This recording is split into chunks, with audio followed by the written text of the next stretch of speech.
guys ready? Sure. The meeting of the Board of Ellis County Commissioners will now come to order. Let's stand for the Pledge of Allegiance. I pledge allegiance to the flag of the United States of America and to the republic for which it stands, one nation, under God, indivisible, with liberty and justice for all.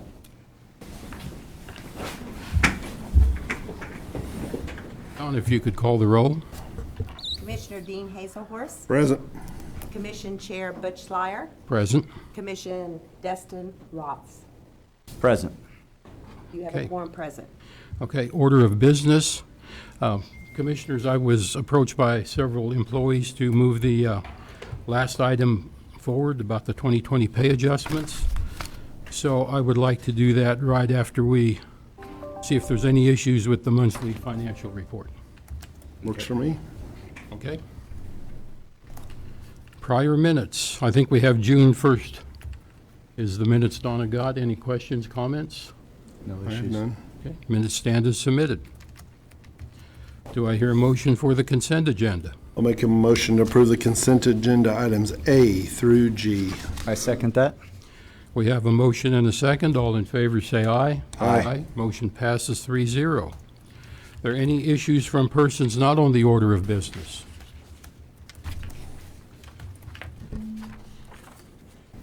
Doesn't look like it.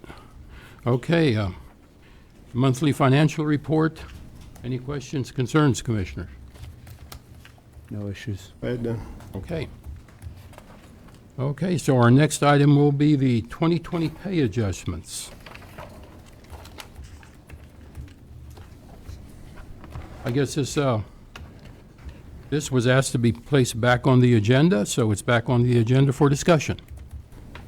Mr. Chairman, I did call Darren and had him run it by you. And after I went home that night and I thought about it, you know, when we was out promoting the sales tax to Ellis, Victoria, Shinchin, everywhere. I guess we never made it to Shinchin, but Ellis and Victoria, I remember it, Victoria very well.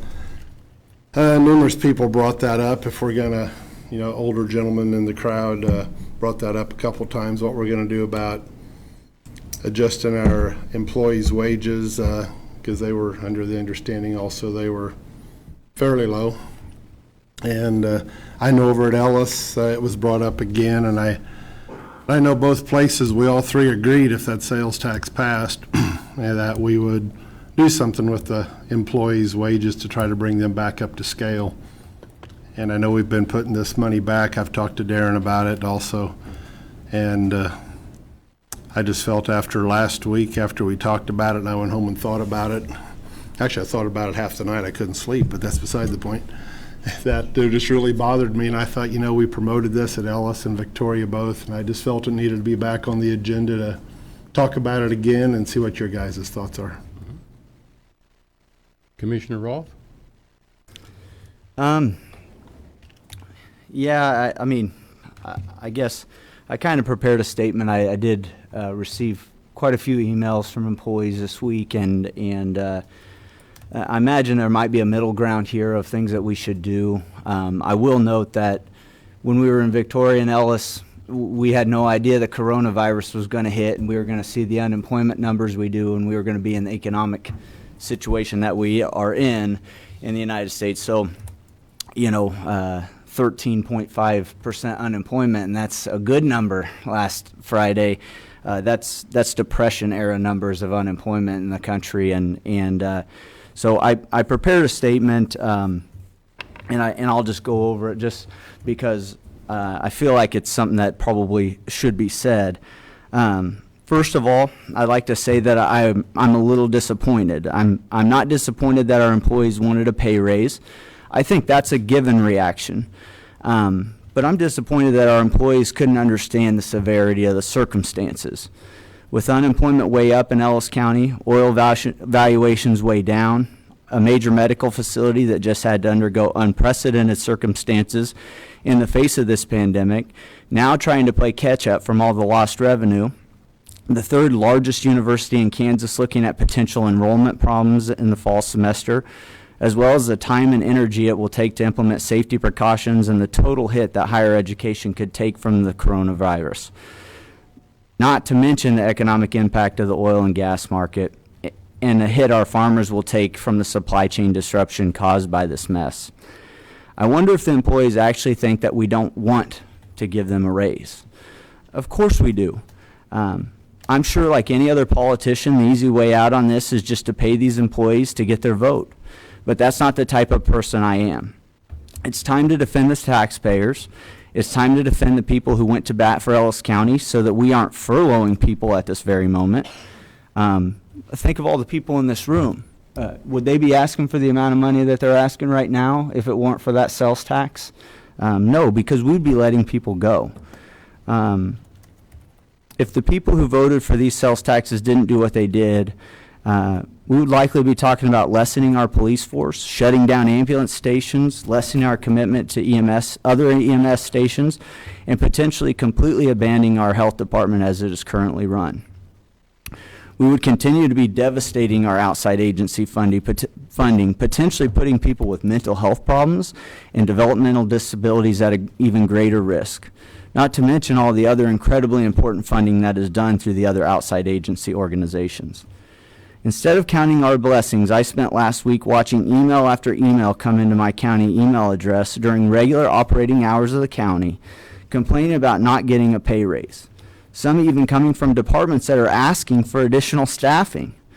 First of all, that's theft of our time. I can assure everyone in the county that nowhere in your job description does it say we need you to complete the task of trying to talk your elected officials into pay raises. We care about our employees. That should have been understood in the many town halls we went to and our desire to get the county's finances in order. We've done that, only to be thrown another curveball of a potential 50% reduction in ad valorem tax. I can also assure you that when we went to these town halls, the discussion was about staffing EMS stations. It was about maintaining, not growing the services that we were currently offering, and it was about investing in road infrastructure to prepare Ellis County for the future. It wasn't about 25 cents an hour more for an employee making $15 an hour. Here's my big problem. We have no idea how this virus is going to affect our populations come the fall. And any resurgence could just throw us right into the same economic situation we currently find ourselves in. This is a time for conservatism. Conservative spending is how we avoid the mess that we found ourselves in when I took my oath of office. In 10 years, we need to get the county's finances in order, or future commissions will find themselves in the exact same situation, asking the taxpayers to bail them out, and potentially, at that point, running the risk of those taxpayers not believing that they need the money. But you know what? This is why people don't trust politicians. Even in the middle of these unprecedented times, they don't have the courage to say no. They don't have the courage to make tough decisions and let things play out before spending more money. Personally, I feel blessed that we don't have to make an even tougher decision of sending people to the unemployment line. The voters decided to take care of us. It's time that we need to take care of them. The veiled attempts by staff to intimidate me, claiming that they will get their relatives and friends to not vote for me in the coming election, or the idea that somehow my representation of 1/3 of the county is less valid because I have a signed letter of appointment by Governor Collier and was elected by my precinct people of my political party, of which includes the current state representative of the 111th district who held the seat before me. I wonder if they somehow think that I shouldn't try to do my best, or that my opinion shouldn't matter to the other commissioners, even if it makes perfect sense. I do know that all political affiliations tend to be thrown out the window when it comes to the personal pocketbook. Most people don't put their money where their mouths are. I'm here to do a job, to be a voice for small business owners like myself, to defend the taxpayers, and to do my best at staffing a county government and keeping it efficient. I'm not intimidated, and frankly, I question the ethics and integrity of employees that would steal valuable time on the clock to intimidate me. I want to thank the many departments and employees who I'm sure were frustrated with the tough decisions that we had to make, but chose to internalize their frustration or simply be more empathetic to our situation as commissioners. Our employees are the true backbone of our organization, public servants, and just like many other people who work their butts off day to day, truly do deserve this increase in pay. I hope to continue in the future to make a system that incentivizes work and rewards great employees. I believe the catalyst for that is protecting the finances of the county during these unprecedented times. That's all. Thank you, Dustin. It's very articulate. Oh, very well said, Dustin. I always have been in favor of pay raises for the employees. Just a couple of issues, what I picked up on, Dustin, when you were talking. You said you didn't think the employees understood the severity of the virus. I believe they understood it fully. Our EMS people were out confronting it daily. Our Sheriff's Department, again, they were out confronting it daily. Our Sheriff's Department went so far as to even work 4 hours per pay period overtime and never once asked for overtime pay for it. They just put in those extra hours. Staff was well aware of the severity of the virus. With the sales tax issue, and I've witnessed this in the past, it seems like so oftentimes the Board of Commissioners looks at the taxpayers and looks at county employees in two different sets. The county employees are taxpayers. The county employees were very instrumental in getting the sales tax passed. They advocated for it. They voted for it. And it's not like they should be separated from taxpayers as a whole. They did do that. I welcomed the feedback I got from our employees regarding this issue. It didn't impose on me. It didn't threaten me. If people don't want to vote for me, that's fine. They don't have to.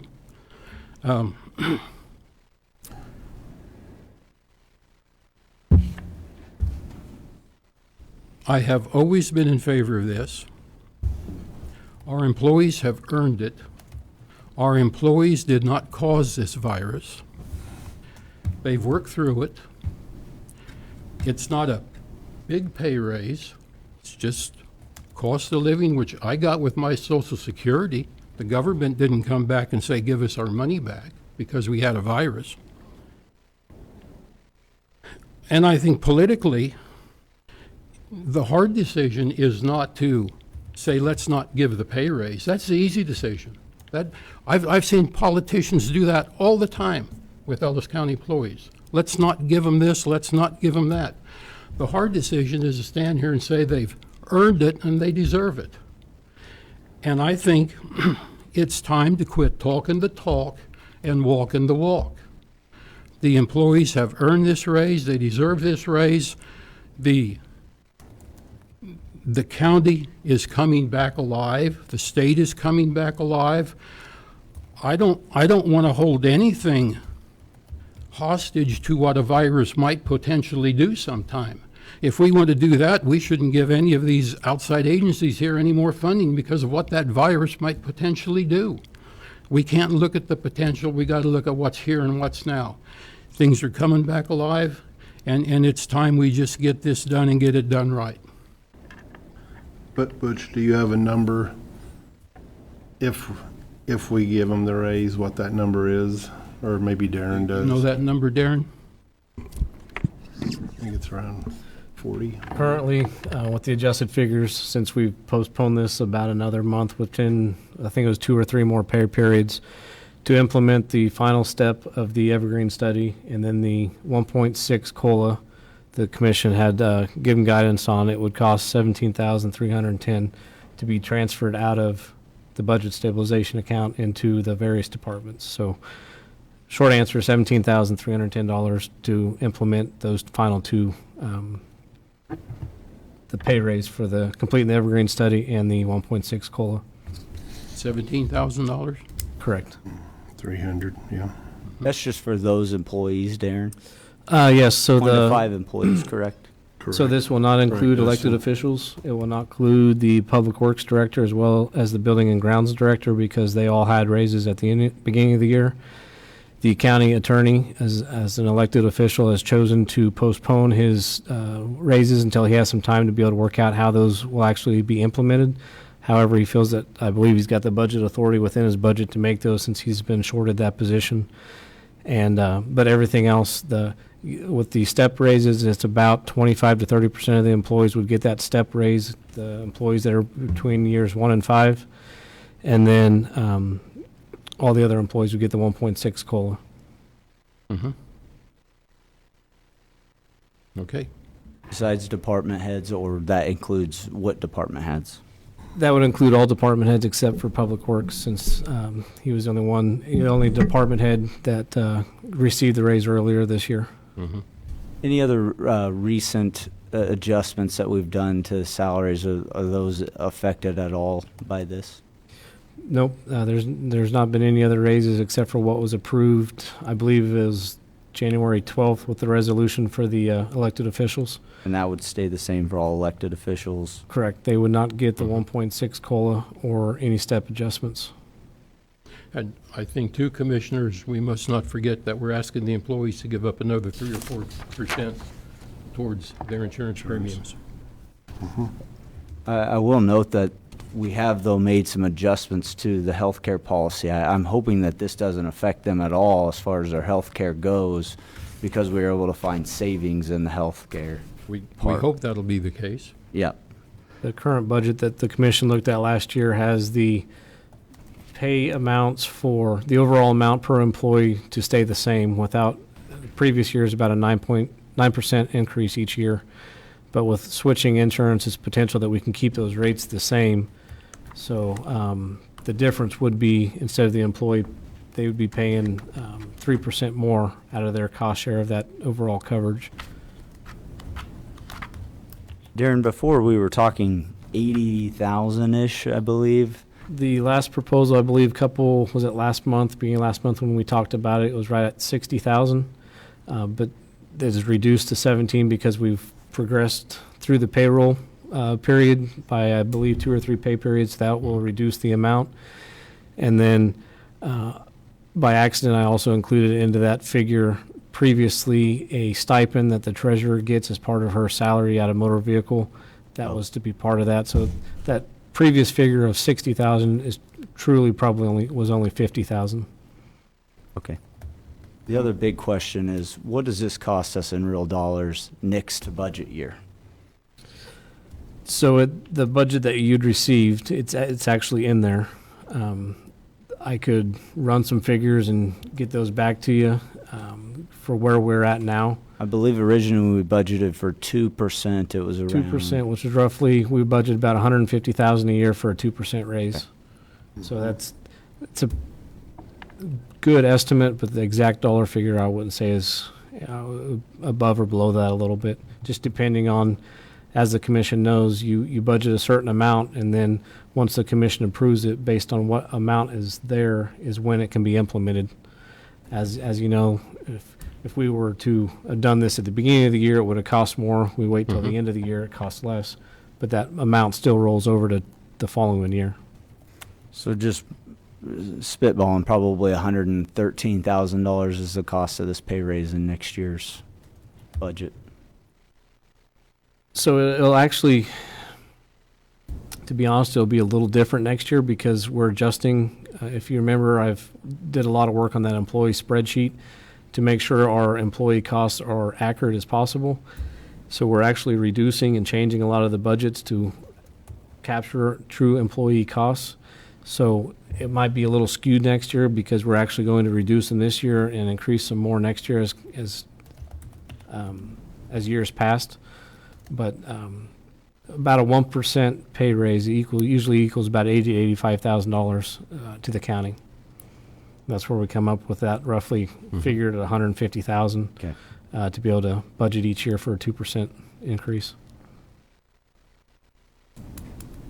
So we will be doing 1.6, which I would imagine then factors in around 115,000. If I remember right, when we first started looking at it, before we had the idea of taking that 140,000 that we had remaining after the elected officials got their pay raise, we were left with 140,000, and but you only wanted to use 80% of that because COLA came in 20% Correct. less than what you were expected. Correct. Yeah, And we haven't heard nothing back on insurance reduction in cost yet either, huh? Not a firm number? As the last, we won't have we'll have a good estimate by next month before we get the final budget proposal in front of you, Okay, which is earlier than normal. It's usually back into September, October, which is when you re-enroll with the state plan. But we're hoping to, Julie's hoping to get pretty good estimates by next month, so that way we have as accurate as a budget figure as we can possible. okay, And if it varies just a slight amount, we could still keep the premiums the same. The budget amount's the same. It's just the cost of reserves, because if you remember, we're looking at that medical expense reimbursement program. We may not be able to fund it 147%. We may only fund it 144%. So we have a little bit of leeway there. It'll just be a point at that time that the commission will decide at what level do you want to fund that at. You know, are you comfortable with 140%, or do you want to fund it 170%? And that would then adjust at those rates. And the employees, we did a survey with them, just a brief email asking them how they would like their benefits, because we were looking, we might be able to get a better health care plan at other rates, but the employees who responded were in favor of keeping the plans basically the same as we have now and keeping the cost down for both themselves as well as for the county. Okay. Any further discussion? You know, the only thing I would like to add, Commissioner Slyer, is, you know, I didn't say that the employees didn't understand the severity of the coronavirus. But what I am talking about is the severity of the economic situation caused by the coronavirus. The economic situation is the reverberating effect. We only had 10, 12 cases so far in Ellis County. That, for all the intents and purposes, it hasn't done anything to anybody as far as the actual virus in our county, besides make them not feel very good, and none of them went to the hospital and none of them died. And so what I was discussing was only the economic situation. sure. It should be noted that the sheriff's office deals with it, that our EMS staff deals with it. Absolutely. There's no doubt about that. I even said, just like everybody else that works their butt off, they did earn it. The problem is, just because people earn things, just like in the oil field, doesn't mean you can afford to pay them. Sometimes people are out on a drilling rig during the middle of the heat and they see oil go to negative $30 a barrel and they realize there's no money to be paid. My purpose is for us to get in good financial shape so that in 10 years, the next commission that might be looking at this isn't going back to the taxpayers and going, okay, we did this, and even when things were tough and we were all struggling outside of the county building, you just said, to heck with you. You already passed the tax, you're going to take it. And frankly, I'm a retailer. I'm the one who does the collecting of the tax, and to think that it doesn't affect a little bit the business that we do in Hayes or around would just be a mistake. So I understand that these people understood what the coronavirus was and what it was doing and its potential for our county. What I'm talking about is the reverberating economic effect on our major employers, our oil industry, our farming industry, and as you said, they pay taxes just like anybody else does. The goal is to keep that mill levy to stay the same too. So, you know, a mill levy catches us a certain amount, and also not doing pay increases when we don't know what the economic situation looks like over the next 8 months. And you made a good point. We can never just always do, well, it might happen. That's a good way to never pay anybody and then be in a pickle of not being able to hire. But, you know, I heard a lot of gotchas out there from that. My entire statement was about the economic situation caused by this and about doing what's right by the private sector too. I said I want to give pay raises, but I just know that that is not the right financial decision. And as I said also, I think there might be a middle ground here. There might be a way to make sure our 1 to 5 year employees are catching up, so we don't run into issues of hiring. But a COLA increase in this situation is not the thing that we negotiated last year. It's a completely different situation than it was last year, and it's a 1 in 100 year situation that we're dealing with and coming out of. So That's correct. But I still contend things are coming back. They're coming around. Things are going to improve. They will improve. I'm very optimistic about that. I believe our county employees did understand the severity, the financial impact of this. Almost everybody was touched by someone who got laid off or who wasn't working. People's finances were affected by this whole situation. And I know you want to consider more of a merit-based type system of pay. We're still a long ways from that. We have a lot of work to do before we ever get that in place. I'd agree. And we told the employees we would give them a raise. It's the right thing to do. Politically, it's the difficult decision to make, because you're going to have probably a lot of people out in the public say, no, they shouldn't get a raise. I might have to do a lot of answering for that. I really don't care. It's the right thing to do. And, you know, in the oil field, as I very well know, Dustin's a little younger than me. I mean, I've seen this over my course of my lifetime. I mean, ups and downs at least 3 times, if not 4, you know, and it always comes back. I mean, I guess I don't want to base all my decisions off what the oil field's going to do. We have to base them off of what if we didn't have the oil field also. And I'm with Dustin on the, you know, nobody wants to raise that mill levy, and I don't either. And I don't think you do either, Butch. But, and the mill levy, if we can stay away from doing that this year especially and look at it next year, possibly, you know, we'll have sales tax money coming in also, which will help. So, but, I've seen that up and down a jillion times. This is probably, I don't know if it's the worst I've seen it, but it's probably in the top 2 for sure. But, you know, I mean, it is, and I mean, I guess I go back to looking at that too. I mean, I know there's not a lot of people getting raises out there. There's a few I know I've talked to that has got some raises out there, but, you know, a lot of them's thankful for a job also. Sure. So, but it's still, I mean, I guess I still feel it's something we need to really look at pretty serious. Okay. Well, let's settle this. I move the commission approve the budget adjustments as presented, resulting from the pay adjustment proposal from the Wage and Benefit Committee for 2020. Do you have an amount not to exceed? Should that not exceed $17,310? Is that the amount on my piece of paper? Correct. Okay. Second. We have a motion and a second. Any further discussion? Not for me. None All in for me. favor, say aye. Aye. All opposed? Aye. Motion passes 2-1.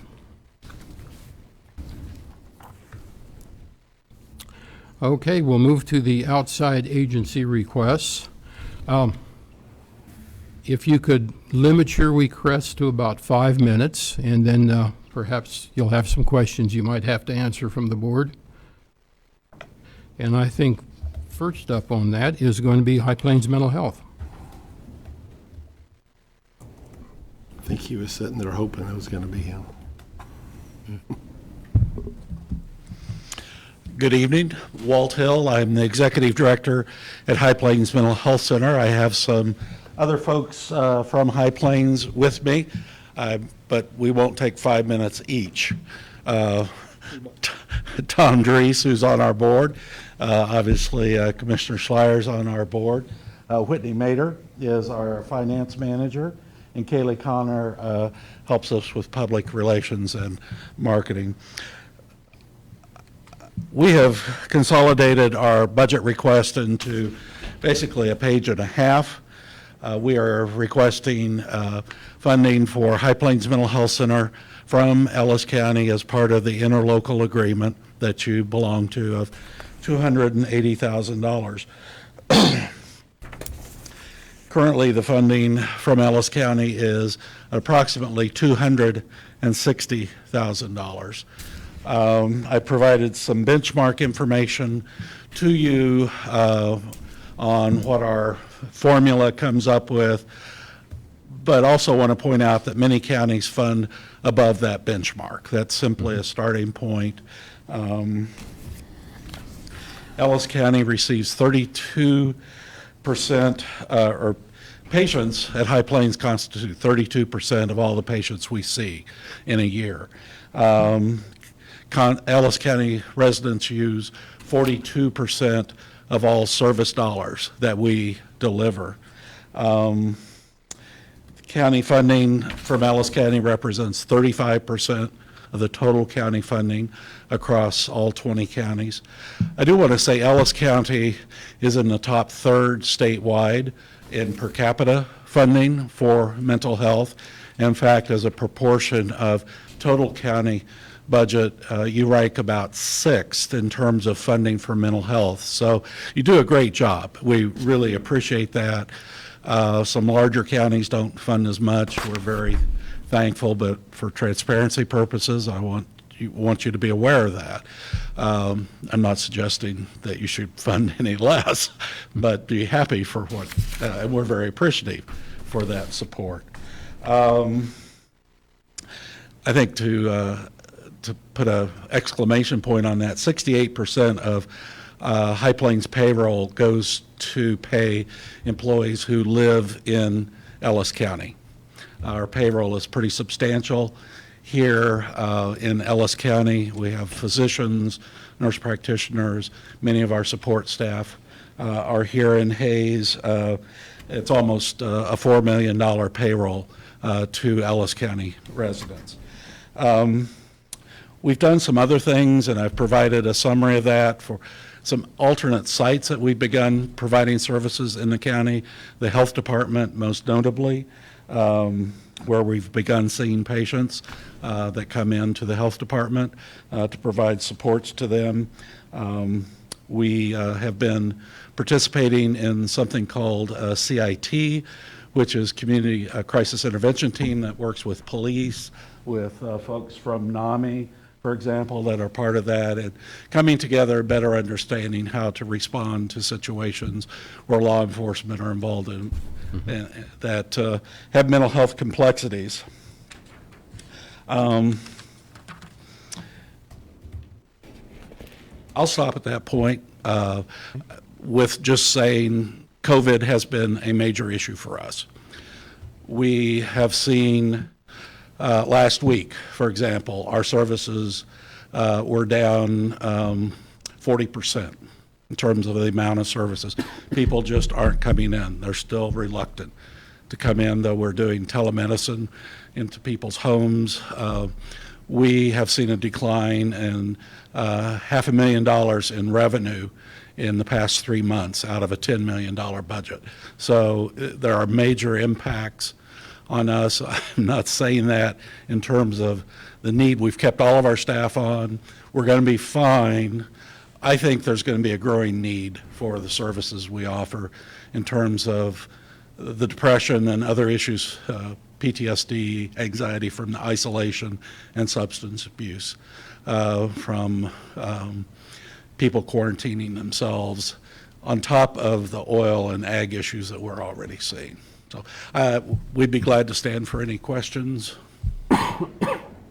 You said last year your funding request was 260? Yeah, that's what you funded. That's what we last funded, year. There yes. was I believe last year was you had to implement some cut. We did. I think it was Funding went down from like 5%. Previously was 281. Mm-hmm. So we are asking to restore back to 280 where you had been in several prior years. Okay. So do you do any home visits or not really? We do home visits. We didn't do those as much. Those are typically people that have been at the state hospital, can't get out. Okay. We didn't do those as much because of COVID. We did telephone calls in lieu of that, and then we bought 50 iPads and connected by Zoom to people in their homes and to try to make up. We have all of our staff back now in the office. We're bringing patients back in as they feel comfortable. The problem is not everyone's feeling comfortable getting out and about right now. Okay. Commissioner Roth, any questions? Walt, just want to thank you for showing up at a few of the town halls that we had to answer any questions people had. This is obviously sales tax worthy money that we were discussing for mental health. I am concerned about unemployment and the effect that has on depression and issues in our society, and I imagine you guys do have quite the year ahead of you. Yes. From my perspective, the people kind of spoke on this. We never really wanted to ever have to do this. We were in such a situation last year. So, Understood. Thank you for working through the coronavirus to get the stuff out to people with mental health issues. And, as I said, I feel like the people have spoken that this is a need that I'm happy that we're able to hopefully get back to where we were before. How's your state funding been lately? Did they pick up any slack? They had picked up finally back to where it was in 1990. So we're back to that point. Good. Yeah, Good. Yeah, forget inflation or anything. We're finally back to there. Counties in the state put in about as much funding to mental health as the state. We've had more and more challenges with Medicaid. So finally, the state has come back to their promise from when they started closing hospital beds. I do want to say I appreciate the chance to go to some of the public discussions about the health sales tax. We see ourselves very much a part of healthcare and instrumental to that. Yeah, Obviously, working at family practice office, working at the health department. We appreciate the chance to help support that. Yeah. We can hope you can keep people safe and from hurting themselves and all the issues that come with mental health issues. I know our EMS and police appreciate what you guys do too to help them. Thank you. Yeah. Thanks, Walt. Thank you, Walt. Thank you very much.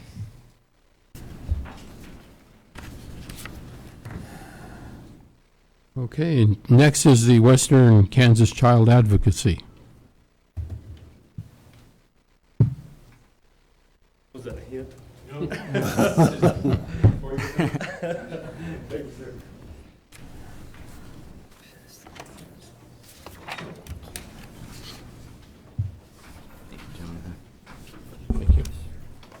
Thank you. Thank you.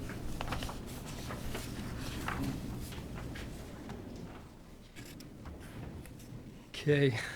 My name is Jonathan Harrow, and I am with the Western Kansas Child Advocacy Center. I am the Development Director.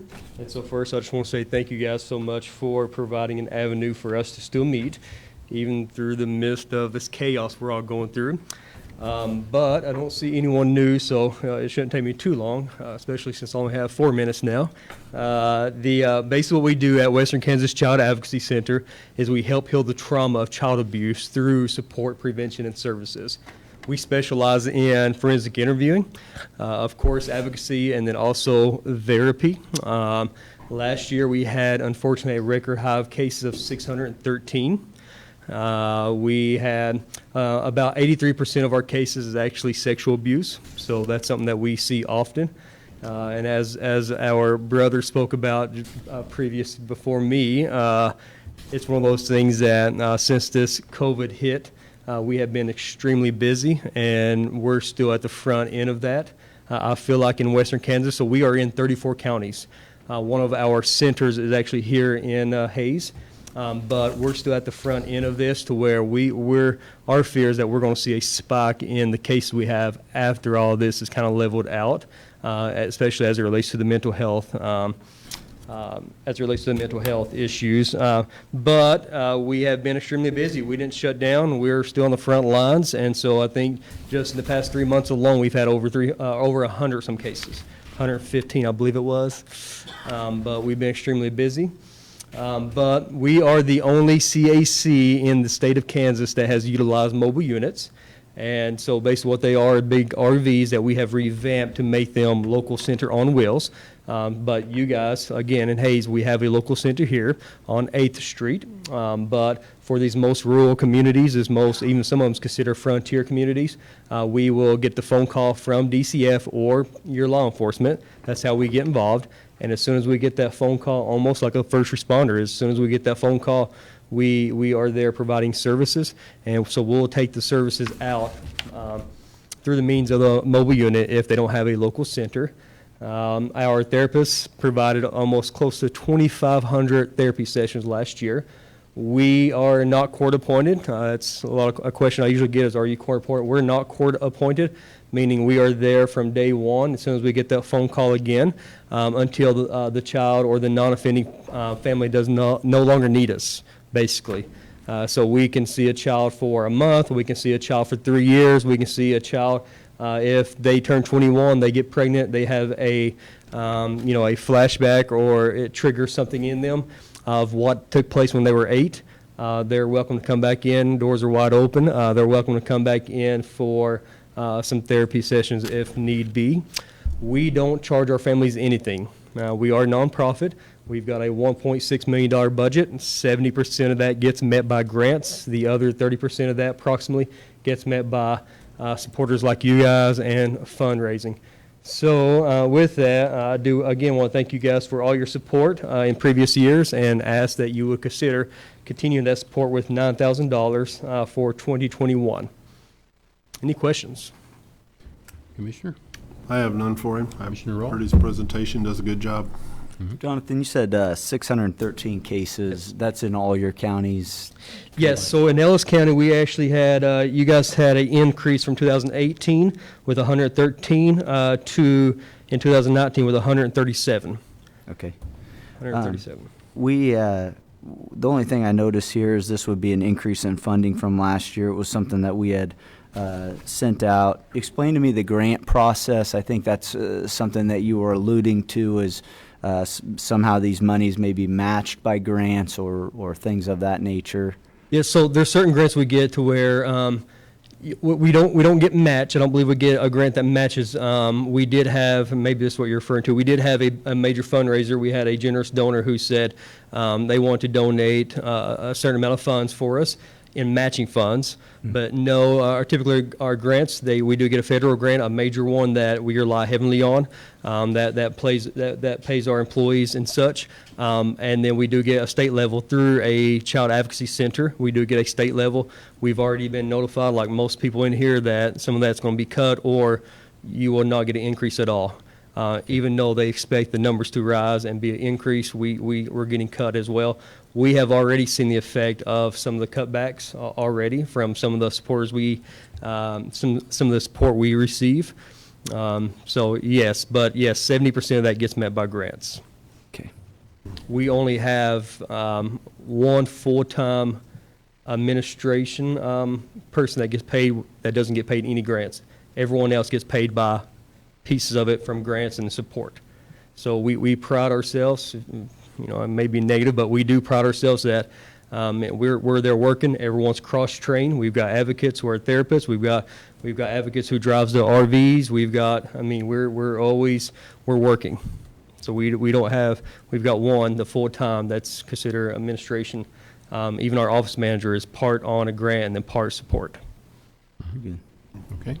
Okay. Just wanted to make a note of that so we keep an eye as we're making decisions. So Sure. Sure, thank you. Okay. thank you, you. Jonathan. Thanks for all you do. Any other questions? Well, we thank you guys so much and continue to stay well and healthy. Thank you. Okay, next is CASA of the High Plains.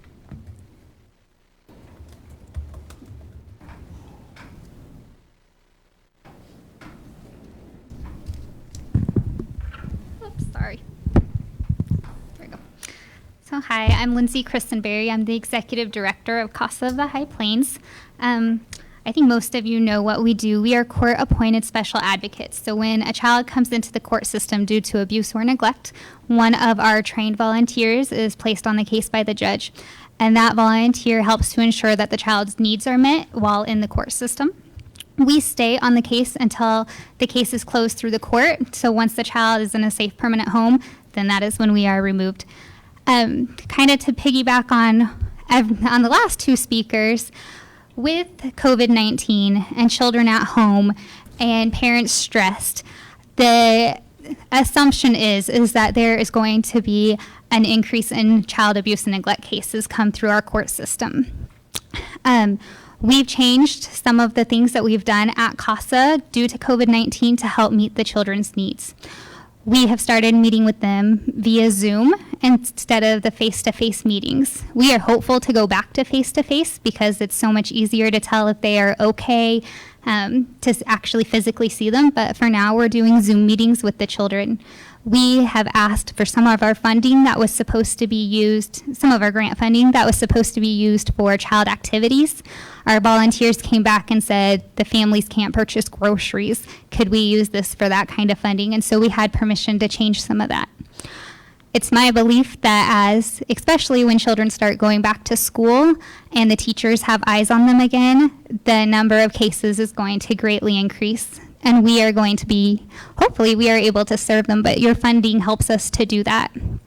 Last year, you guys gave us $4,750, which was a decrease from the $9,000. We are asking this year to stay at that. I know budgets are tight, but that funding really helps us to provide the services to the children. It helps to make sure our volunteers are well trained. It helps to meet the needs that the children have come up. And so for this year, that's what we're asking us to stay the same, but that's kind of where your funding goes to. All of our service, I am the only paid staff person, so all of our services to the children are provided by volunteers.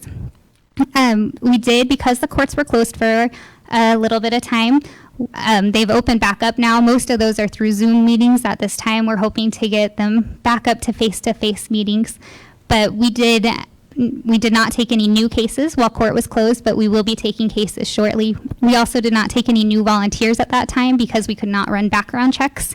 You had to do the fingerprints, but we do have people signed up and ready to go. So we will be getting individuals trained to help meet those needs. We were recently contacted by Kansas CASA asking how many children we thought we were going to be able to take on because they're expecting a major boom. And so your funding will help us to provide those services to these kids. Okay. Commissioner, any questions? No, got to see her many times here. I tell you what, just a number that keeps popping out is you guys have tremendous success. Number of substantiated recurrences of abuse or neglect with CASA children almost every year goes back to 0.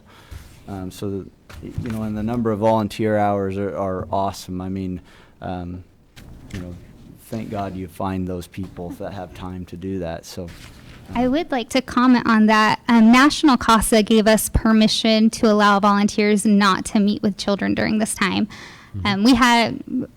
They could do Zoom or they could do phone calls, but we could not require them to meet with the children. And every volunteer managed to reach out to the children, make sure their needs were met, let me know if we needed to provide them some additional service. So we did not have any volunteer take that course of just simply not assisting the children. So these are individuals that really are there to help these kids out. Good. Thank you. Thank you. Thank you. Okay, next is the Hayes Area Children's Center. Commissioners, our health director recommended I do this after every presenter, so. Okay. Got to listen to Jason. Yeah. Sorry, it takes an extra minute. That's okay. As long as we're safe and healthy. I want to introduce myself. I'm Jennifer O'Borney, the coordinator of Hayes Area Children's Center Infant Toddler Services. And with me this evening, I also have Beth Fisher, who is our family service coordinator and nurse for our program. I want to thank you very much for all the support that you provided for us this past year. Very, very helpful in providing services for our children with infants and toddlers with developmental disabilities. And yeah, we have not slowed down since COVID started. We just changed the way we provide services. We obviously provide services typically within the home setting with families or out in the community if they don't feel comfortable having services at home. But since COVID, we have started providing services via Zoom or phone calls. And I kind of want to highlight our program also. Before COVID hit, we actually received a award from the state of how we're providing earlier teletherapy services. And we were the first ones in the state to start providing teletherapy services at the infant toddler level. So we were awarded for that and recognized for that at our local conference. So I want to kind of let you guys know that we've already started doing this before it started coming to be the thing that we didn't know that was going to be a thing that everybody was doing.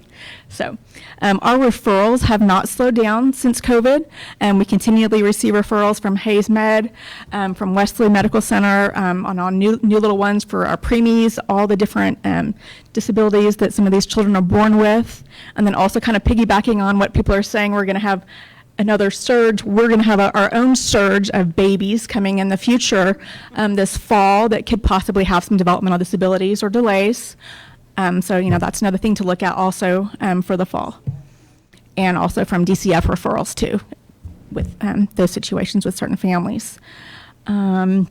We also work very closely with KU Med Center, their autism team, in working with families on getting their young children, infants and toddlers, diagnosed early with autism and providing services and helping them get access to those services. Our team consists of a speech-language pathologist. We have 2 early childhood special educators, physical therapist, occupational therapist, family service coordinator, Beth, and she's also our nursing service provider also, and then I'm also the coordinator of the program.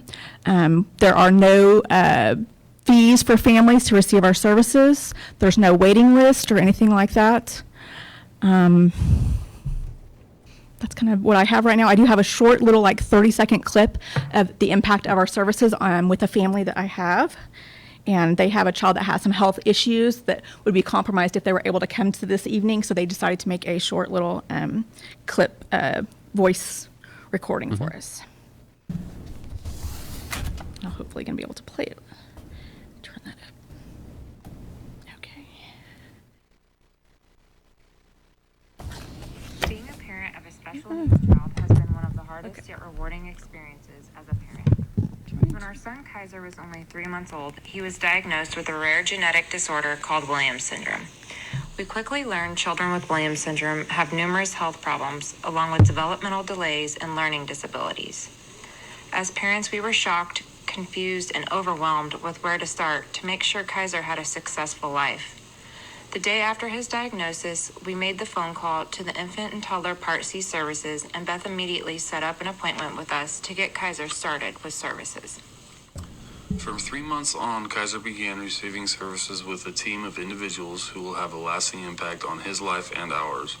Kaiser needed physical therapy, occupational... Up. Keep going, keep going. Good play earlier. I don't know if it's going to be able to go through. Numerous health problems, along with developmental delays and learning disabilities.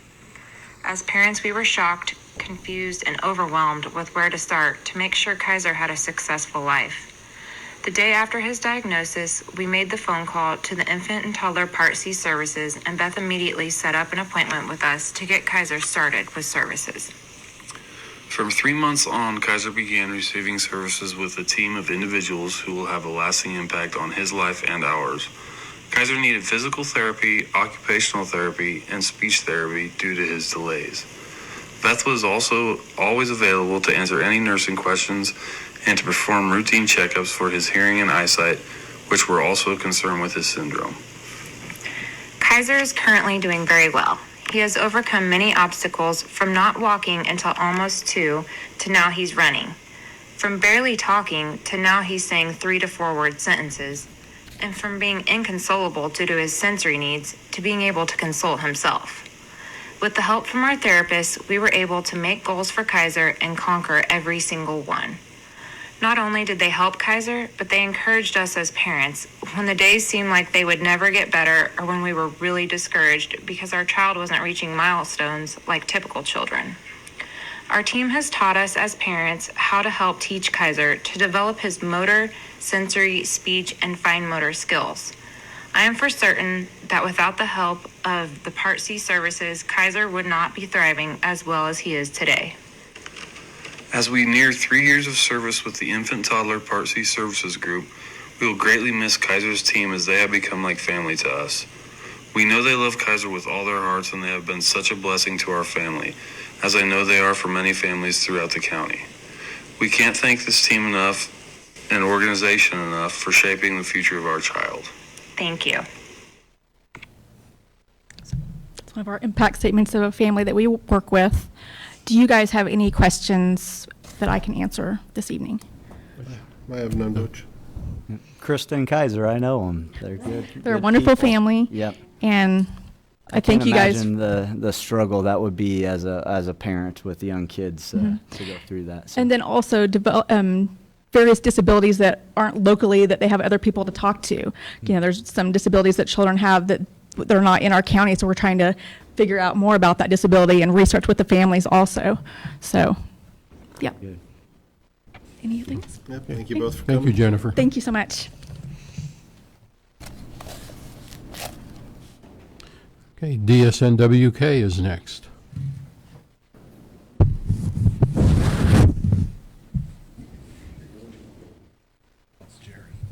Extra. Can I say you missed a spot? Good evening, Commissioners. Good evening. Wade Cruz is here from Access. He runs our public transportation service. I'm Jerry Michaud, President of Developmental Services, and we're all kind of under one umbrella. And I hope to kind of give you maybe a little bit of a fast track, maybe combining both presentations, but Wade gets all the hard questions, okay? The first thing that I wanted to start out with, and let me introduce our comptroller. I've missed her the last couple of years. Karen Edwards, been with the organization for 28 years. Great asset to us. With the Access Transportation budget request, it's an unusual request in the sense that as part of COVID-19 and federal response through the CARES Act, we've received a bit of a surprise, and it has an effect both on our ask for next year for 21 budget, but it also has a bit of a positive effect for the county on the current year that we're in. And so I want to say that's exciting to be able to share something maybe positive that really doesn't usually go that way. But I wanted to explain it and explain our request so that there's no question as to how and why. Our request, budget request for Access, is to hold harmless the amount appropriated last year, $50,000. Now Access did take a reduction in funding as other entities, knowing that we are in a budget crisis here in the county. So our budget request is $50,000. Now let me qualify that with the insights about the CARES Act. And what we come before the commission here is for local share. That's important. Local share, when it diminishes, it has a ripple effect on what the state and federal dollars on transportation services. So when there's a reduction there, it has an effect. We received some communication through KDOT, the Department of Transportation, that they received insight dollars from the FTA, that's Federal Transit Authority, that they were going to be covering 100% of the funding. They generally pay 70 to 80%, depending on what the function is.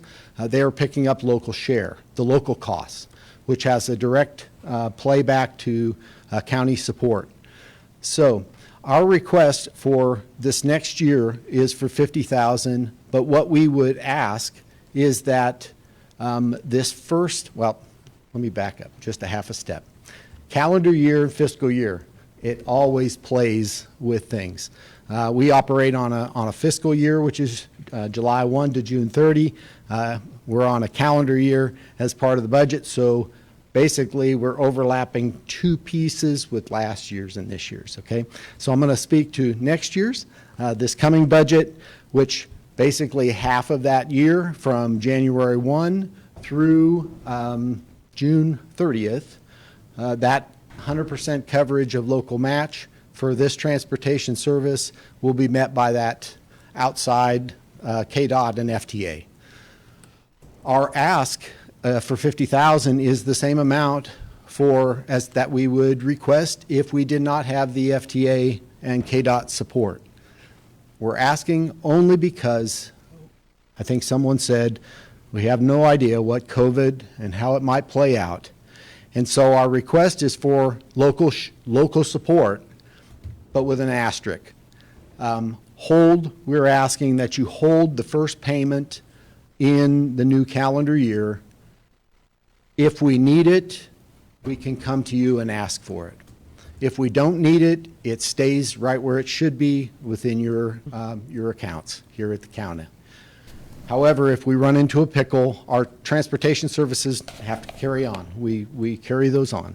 And so it gives us a little bit of assurance that when we know we've got to have local share, again, that matching piece, if it diminishes on the local side, the other side has a compounding negative effect. So that's our request for 21. We will have the same effect for the current year that we're in. Starting March the 1st, that's when the new funds were promised, that 100%.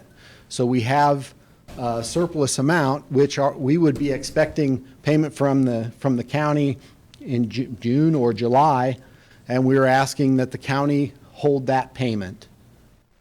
Same principle. If something changes in the federal or in the state at KDOT, we may be asking for it, but in the meantime, we ask that you hold payment on access. Sounds confusing. Hopefully, it's less confusing going through that. It is a positive development. It surprised us, frankly, but we're glad to be able to share that. Are there any questions regarding that kind of nuance in funding? No. You know, I guess I just have one question. You said that was federal transportation and KDOT, correct? Yes. Okay, that are coming in on that money? Okay. Yes, it's all new funds through the CARES Act. Okay. And the idea is that we budget this just in case the organization that's $24 trillion in debt decides that they might not do as much as they told you they would do. You said that quite well. Okay. Thank you. Just making sure. No, that's exactly. It's volatile. That is really the world that we operate in, both transportation and then when I shift gears for developmental services and their budget. Great. All the information is contained in the packet for you, and we certainly would answer any questions that you had specifically to that. In the interest of time, I'm going to shift gears to developmental services in Northwest Kansas. And again, thank you, commissioners, for giving us the chance to come before you. I think I know most of you. We've been in operation for 52 years. We serve people in the 18 counties of Northwest Kansas. The lion's share of those individuals we serve is right here in Ellis County. Our funding is primarily Medicaid, and so any changes to that Medicaid system, both federally and then the ripple effect of how monies are appropriated on the state side through the legislative process, all has an effect on us. We do not set the rates. They are set for us, and we're still playing catch up on our rates for nearly a decade where there were none. So we're moving along. I think one of the previous presenters spoke about waiting lists and that there aren't any. Unfortunately, in the intellectual and developmental disability world, that number is over 4,000 people waiting. We have 35 people on the statewide waiting list from Ellis County that are waiting. The average wait time is 8 years. That's a pretty tough thing to swallow. We, like many others, have struggled with turnover, and COVID did not stop us. We just had to change our role. We went to the work-from-home model. We continued to support people, and some of the very individuals we serve are among the most vulnerable both health and other ways. So we've gone to a heightened state of awareness. We went to a no visitor policy. We're just now coming out of that as a protective measure for the individuals that we support. Our staff showed up. They continue to show up, and my hat goes off to them if I can brag just for that brief moment. They continue to stand at the ready. We struggle with turnover. Turnover rate averages anywhere from 30 to 40, depending on the time. Averages are out about 37 right now. We have 21 open positions throughout our organization, and generally we have unemployment that's relatively low. With COVID, it's kind of spiked a bit. I think if I read correct, 7.1 for the county. I believe that was correct. Our starting base wage, I'm embarrassed to say, $9 an hour, which is why when we come before the commission and our request for need is really to, I get the whole wage discussion from earlier. It's a reality for all of us. Let me jump into our report, and our request for calendar year or for the next budget year would be to hold the line, but I would also ask for consideration to restore resources that were reduced last year. I know in our commission report, which is based on calendar year 2019, we served 162 individuals from the county. Our services that are occurring there, the net effect of those services is about $4.73 million. The amount of federal and state funds that we receive to provide those services is about $4.24 million, leaving an unmet balance of about $488,000 in value that we come before the commission for help. I know we received $216,000, of which we're very grateful to have that support. I will tell you the need is greater. And any consideration that you can have with regarding to returning to the former value of county mill support of $240,000 would be appreciated. There's probably much more I can do, but in the interest of time, I think I've used up my share of the air. Okay. Are there any questions from anyone regarding our services or for access? Commissioner Roth? Jerry, you take care of some of the most vulnerable citizens we have in Ellis County, and we appreciate that very much. And you might not be aware of it, but as we were talking about this health care sales tax, that was part of the discussion. It was one of the harder things that we had to make a cut to last year, and our discussion was we would like to get that funding back to where it was previously, if the sales tax were to pass. So I think that's what I would be in favor of as we decide later on. I just appreciate all that you guys do, and you definitely have found servants at the SNWK to come and take a wage like that. I can see the turnover issues and why they would be there, especially since I don't know if I could do that job for a lot of money. So I had an aunt that worked in developmental disabilities her whole life. She died a few months ago, and it was just amazing to me that she could do the work that she did. So thanks for all you guys do. Thank you. I'll extend that to them. Thank you. Yep, no, Jerry, thank you guys for everything you do. I know Access is out all the time. You guys are running. Thank you for day and night service. That's a great service also. And Jerry, thank you for everything you and your staff do also. Thank you. Appreciate it. Thank you, Jerry. Thank you. Apologies, I'll get you guys a copy of our packets. Okay, next on our list is Grow Hayes.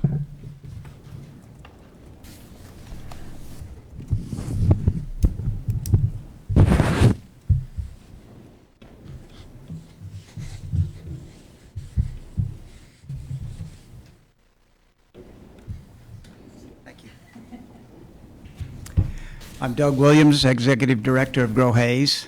Thank you for the time to be able to address you this evening. I'll be as brief as I can and answer any questions I can.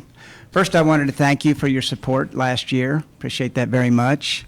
In accordance with the budgetary issues that we have all talked about a great deal, we are asking for the same amount of money in 2021 as we did last year, that being $27,500.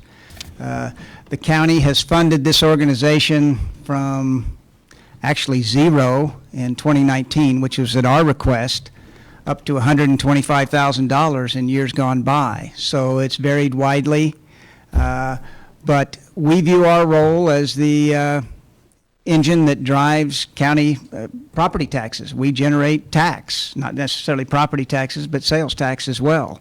And of course, with the passage of the sales tax, this is a much more important component of Ellis County's budget for the future years.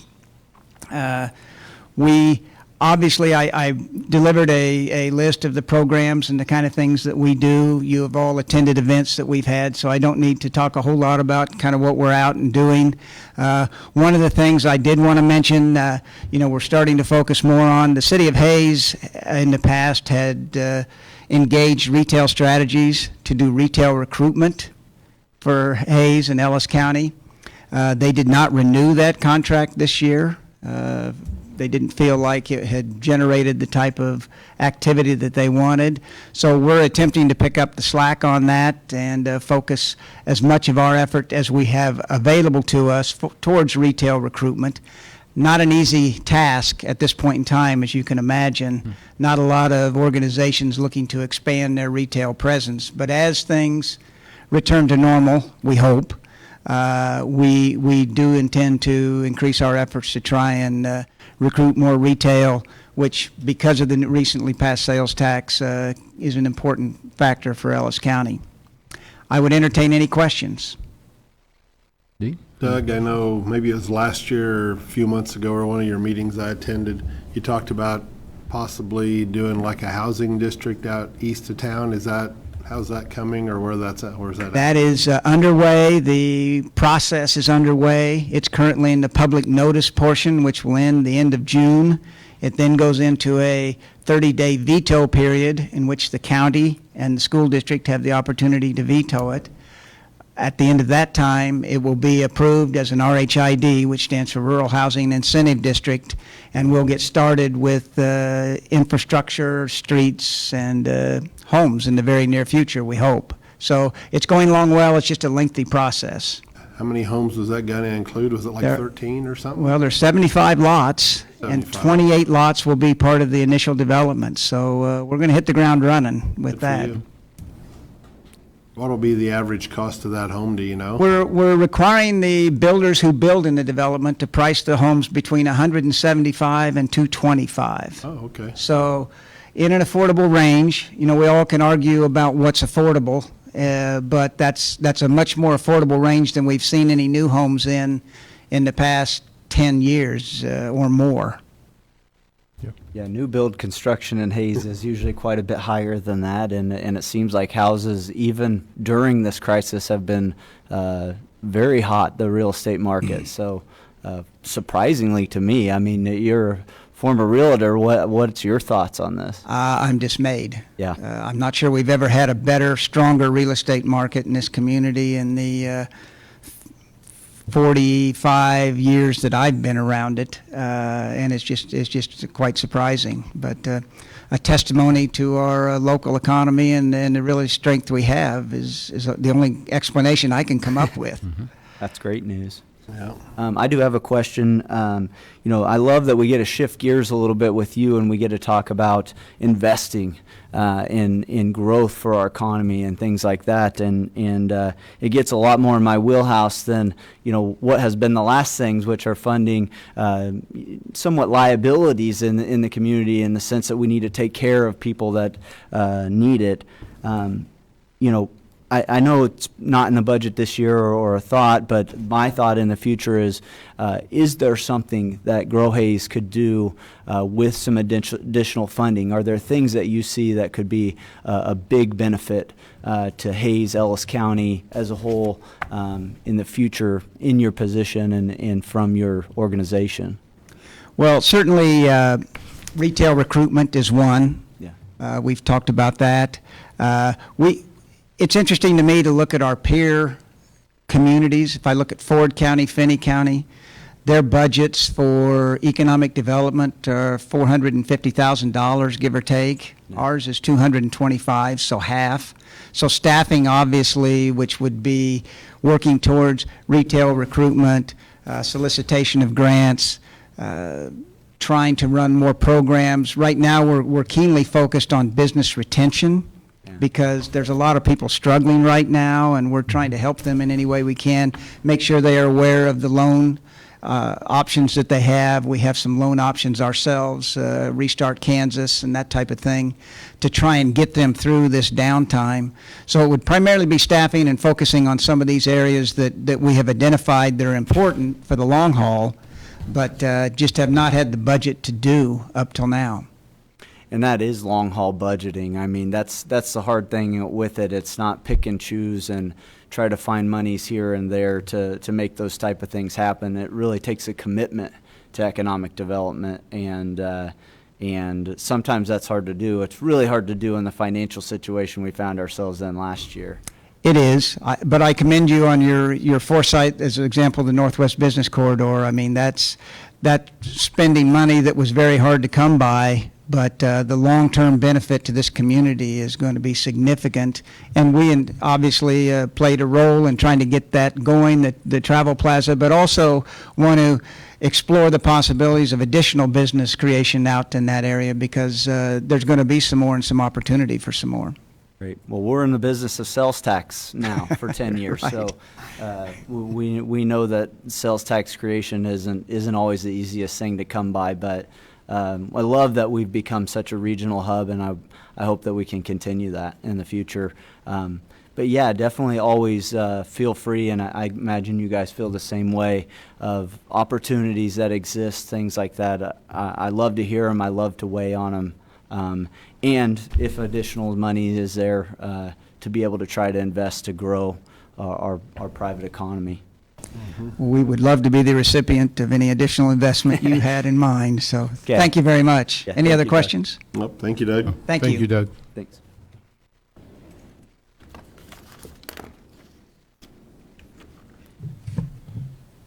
Okay, next is the Ellis County Conservation District.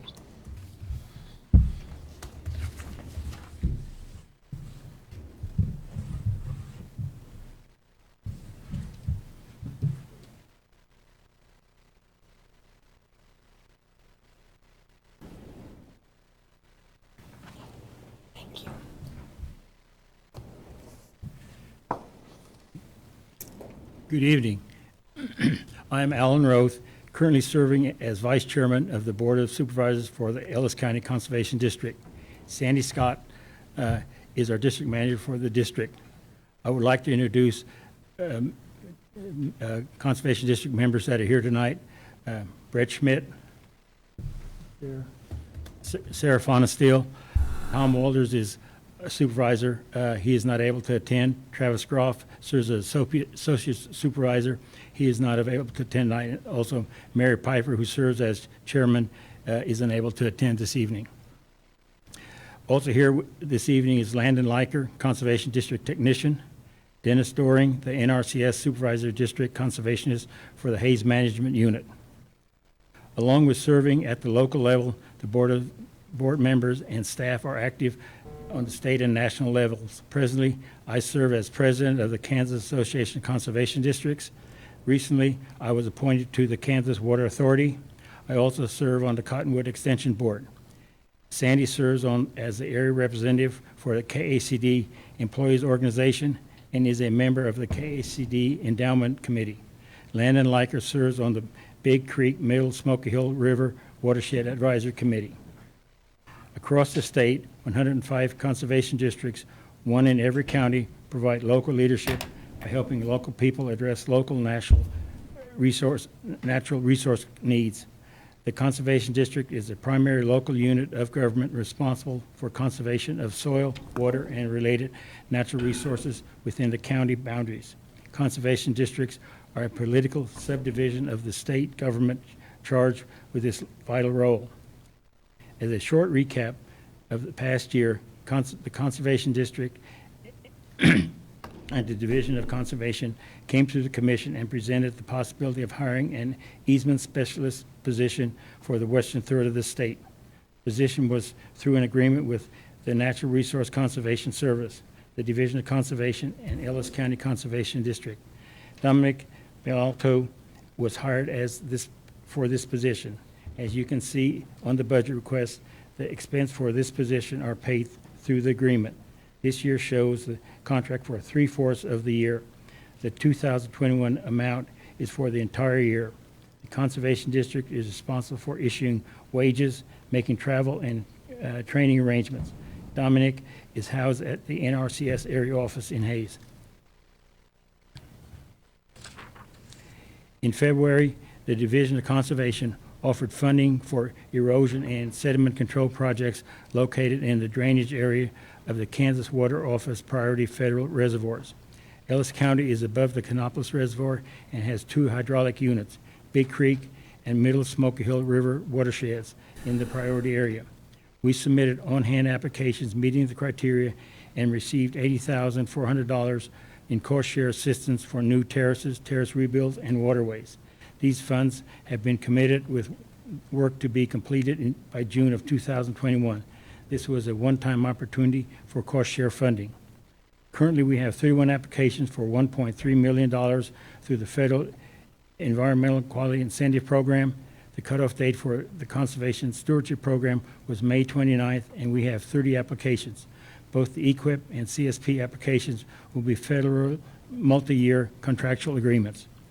As of today, we also have 20 applications for district, county, and state cost share. These applications are for approximately $60,000. These applications are in the process of being ranked. The ranking is based on erodibility, potential soil loss, proximity to permanent and intermediate streams, and distance to public drinking supplies. Not all applications qualify for federal funding, which is why the district, county, and state programs are so important. It is incredible to think the need for this much funding for conservation is needed in just Ellis County. With heavy rains the past 2 years, producers need assistance to repair the damage. Conservation District budget request for this year includes the reinstatement of the Ellis County Cost Share Program for $10,750, which would help to fund some of these applications. The Cost Share Program has been a long-standing program funded by the Ellis County Commissioners. It is amazing how many producers start the conversation in the office with, "Is there any funding for terraces this year?" after knowing we lost one of our programs. The producers of Ellis County understand when funding is lost for the Conservation District, it impacts them with the ability of maintaining the land to meet the needs of producing crops. The Ellis County Conservation District is appealing to the Ellis County Commissioners to consider providing funding to the Ellis County Cost Share Program. The Conservation District and the county producers will be appreciative of any funding amount to this program the Commissioners may see feasible with allocations this year.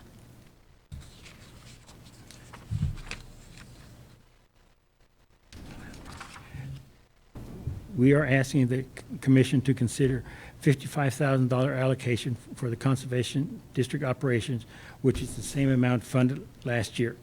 Our total budget request for operations and the Ellis County Cost Share Program is $65,750.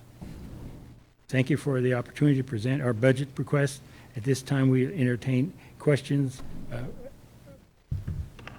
Any questions from any of you? I don't have any, Butch. I know them both well and know their programs well and how they work in the county. You guys have done a great job over the past many, many years of your requests and putting terraces in and waterways and et cetera, and you guys do a good job with that. Thank you. Commissioner Roth? Alan, you'll get a kick out of this. My dad's name is Alan Rotes, and so it almost looks exactly the same. How does he spell different. Well, his ALAN and ROTHS, but Close. I always get a kick out of that. No, I'm excited that we're able to go back to putting some investments into land infrastructure in Ellis County. It's obviously a long-term thing that we're doing in conservation districts of all things that government does, I think is probably one of the biggest success stories. And I will tell you guys that, when we discussed it last year, it was obviously a tough decision, extremely tough. There should probably be some required reading at the conservation district. There's a book called The Worst Hard Times, and I've read that. You mentioned it to me last. I read yeah, it. yeah, It's a great book. Such a great book, and such a realization of what can happen without an investment in that land resource. Correct.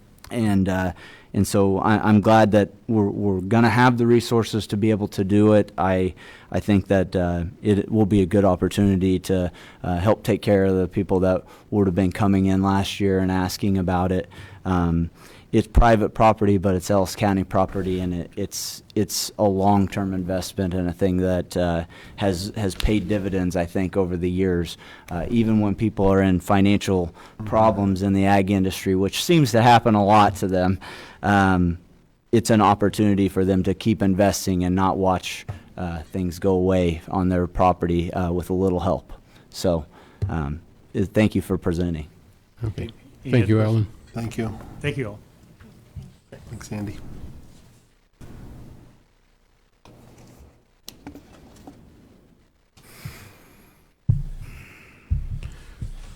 Okay, next is the Ellis County Historical Society.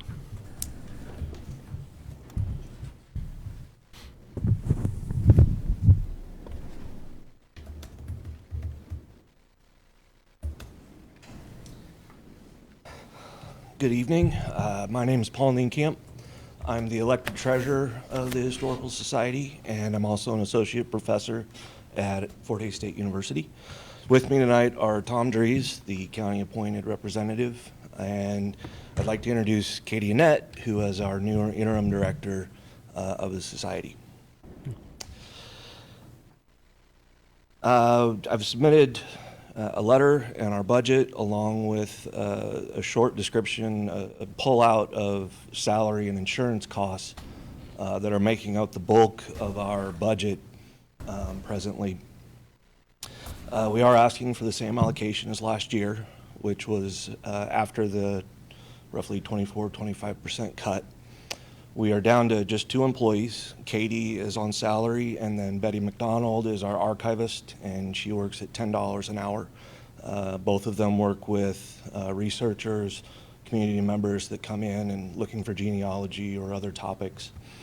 So they're still doing quite a bit with just the 2 of them. We have cut our expenses down to the bone, really, and we continue to work on making things as efficient as possible, but continuing to do the mission of the Historical Society, preserving items, preserving documents, and helping the community have access to those going forward.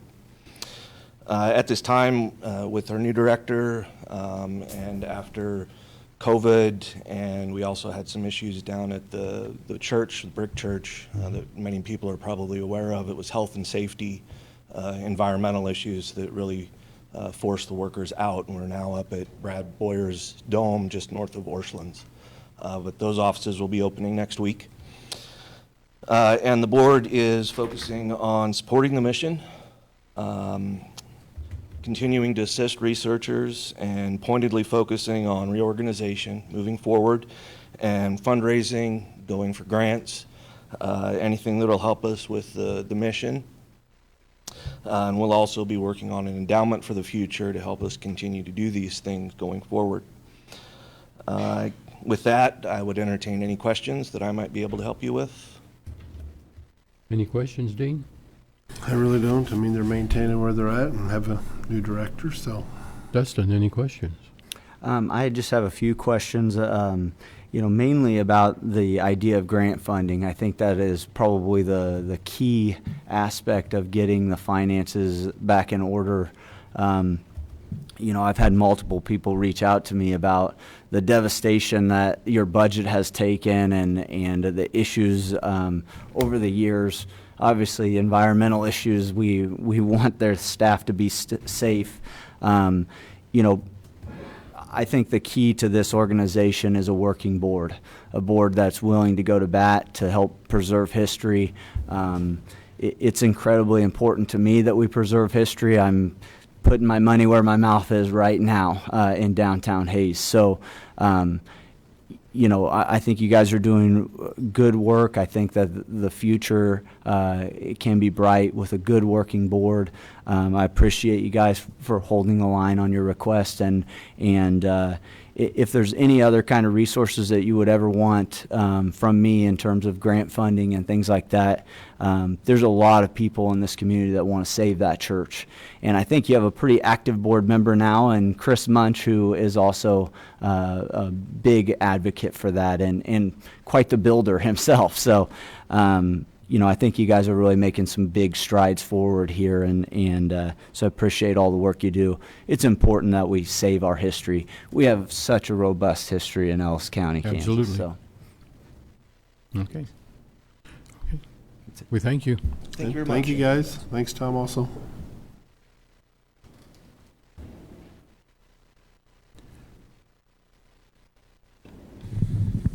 I hope my wife isn't watching. She's going to think I need to clean more.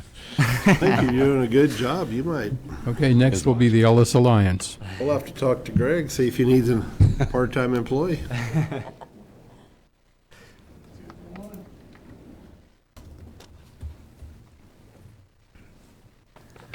It's quite the smell. Hey, good evening, Commissioners. Good evening.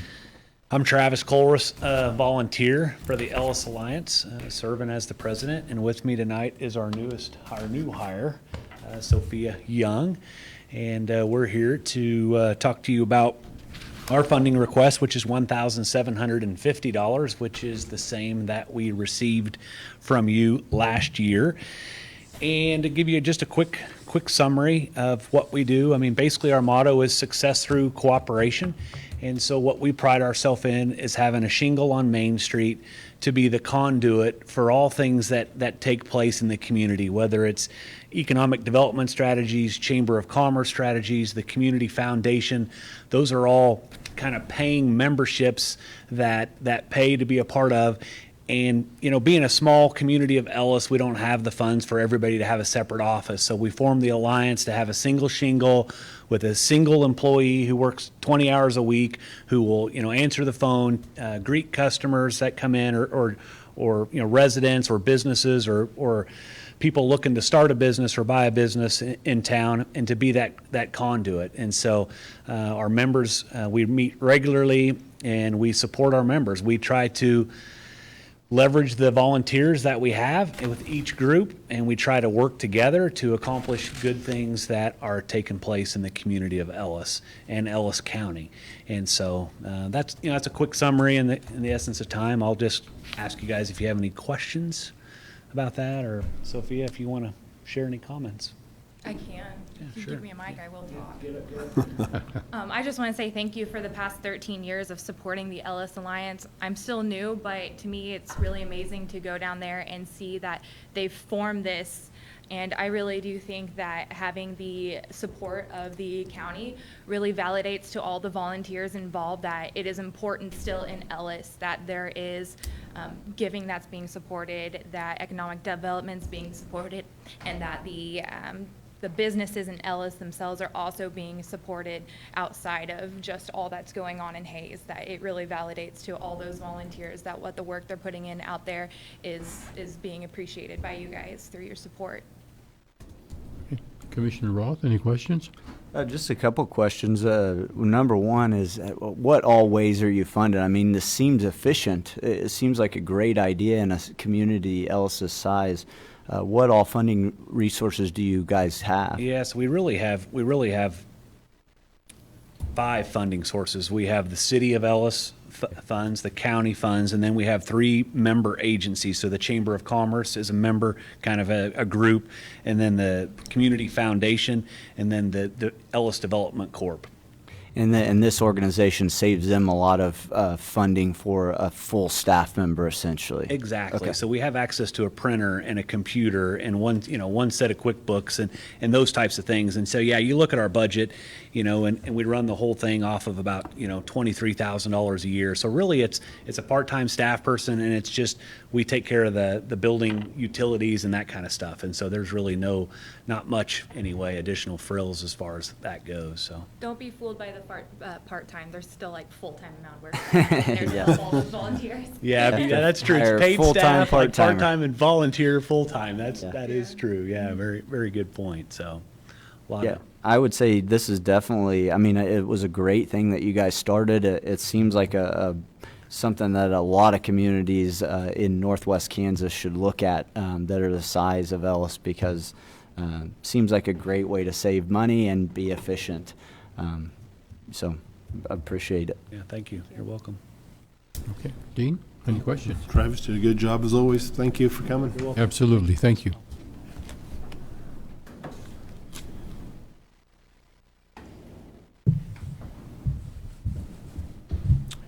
Okay, next we're going to have Council on Aging. I think we start with the Northwest Kansas Area Agency on Aging.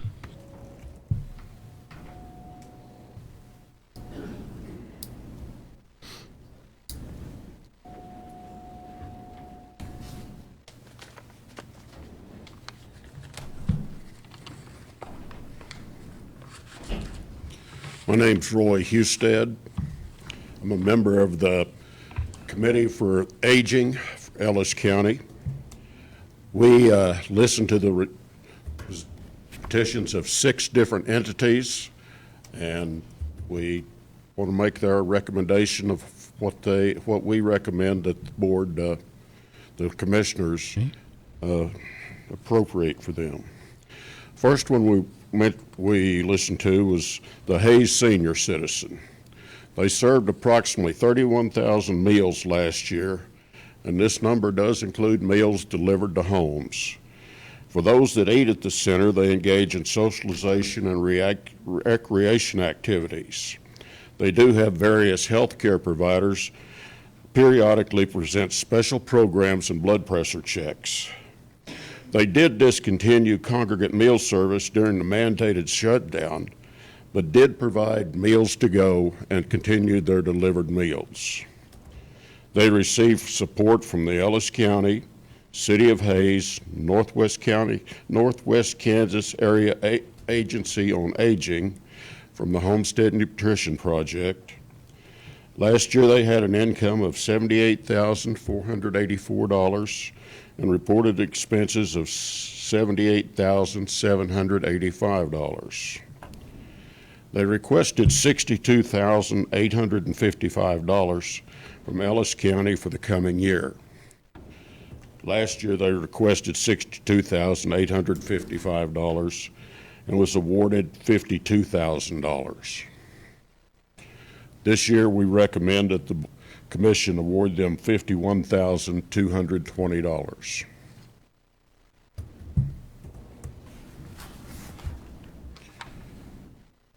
The Ellis Nutrition Center. They serve meals 4 days a week. Last year they served 7,948 meals, and this includes meals delivered to homes. For those that eat at the center, they engage in socialization and recreation activities. They did discontinue congregate meals during the mandatory shutdown, but did have to-go meals and continued to deliver meals to the homes. They received support from Ellis County and the Northwest Kansas Area Aging Agency. Last year they had an income of $19,689 and reported expenses of $19,128. They requested $17,700 this year. Last year they requested $18,000. I've got something wrong here, and was awarded $16,500. We recommend that they be awarded $16,335. The Victoria Meal Site. Victoria Meal Site served 2,080 meals last year. All were to go or delivered. They do not have congregate dining. They receive income from Ellis County and the Kansas Area Agency, the Homestead Nutrition Project. Last year, they had reported income of $2,485 and expenses of $2,580. They request $2,000 from Ellis County this year. Last year, they requested $2,680 and were awarded $2,000. We recommend $2,000. The Senior Companion Program. Senior Companion Program matches senior volunteers with frail, disabled, and elderly people to help them remain independently in their home. They assist with routine chores, provide transportation to medical appointments and essential errands. There is no charge to the client. The volunteers receive $3 per hour and 57.5 cents per mile. These services are delivered 5 days a week. They served 230 Ellis County residents last year.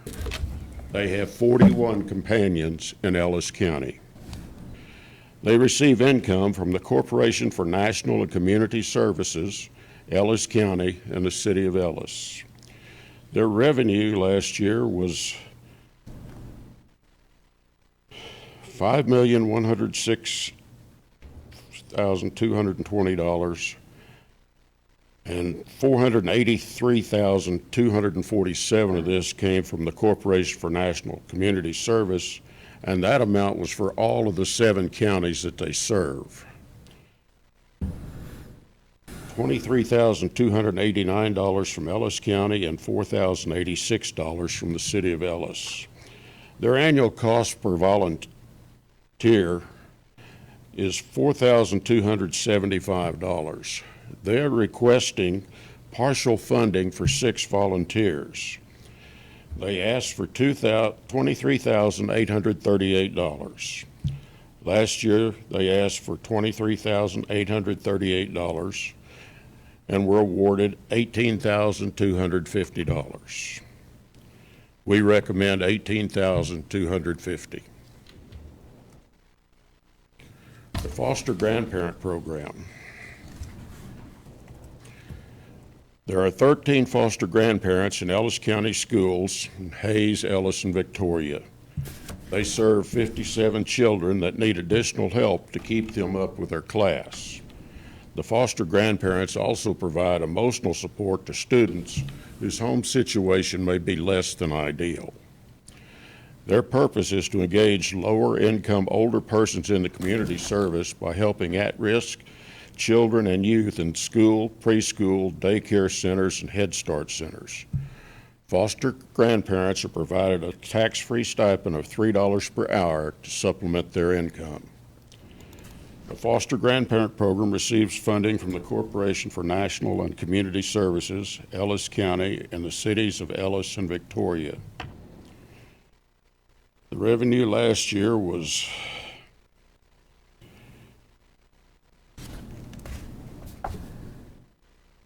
$203,112. $188,447 from the Corporation for National Community Service, and that amount was for all of the 5 counties that were served.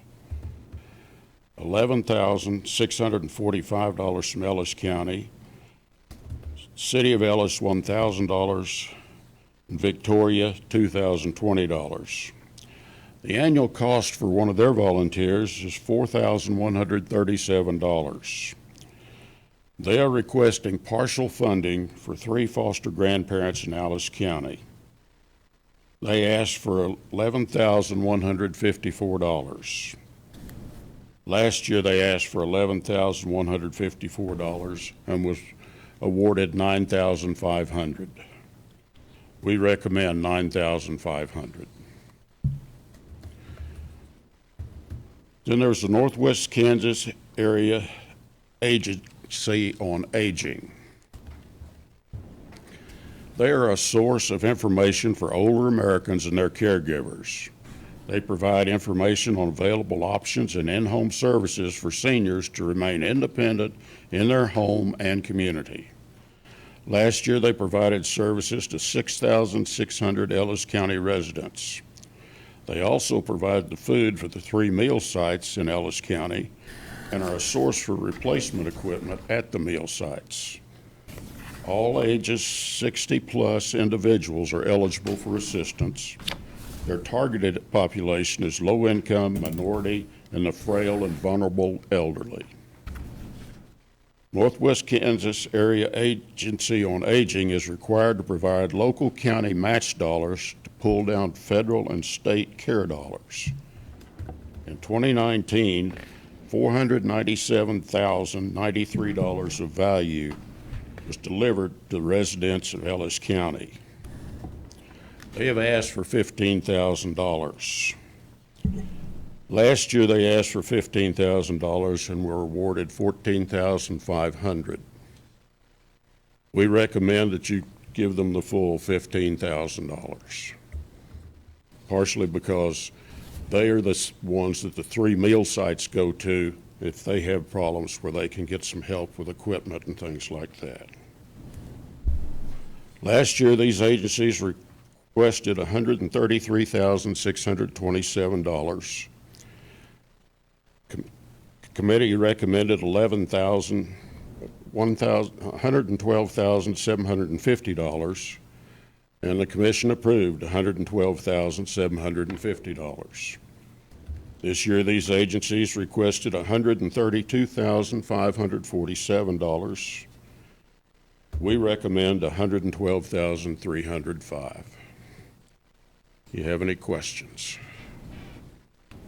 Gene, do you have any That's questions? It's just a good deal that you guys do, Roy. You serving the older community, and Ellis County is, we're not getting any younger, none of us, and I'm glad you're doing everything you do, serving the meals and everything. It's a great program. Yes, and there are a lot of senior citizens, and a lot of this, the senior citizens are actually working in these different agencies to help them go on as volunteers, and that's one reason they can't keep their expenses down. And that foster grandparent program, that's a really good program in the schools.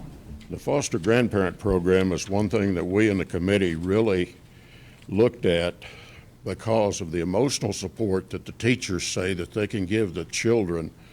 A lot of times, the children don't have anyone at home that they can come to and ask questions and just express themselves. But these foster grandparents, they can do that, and that helps with both the students' mental outlook and also their learning abilities. We think that is a very fine program. Yep. Absolutely. Good deal. Commissioner Roth?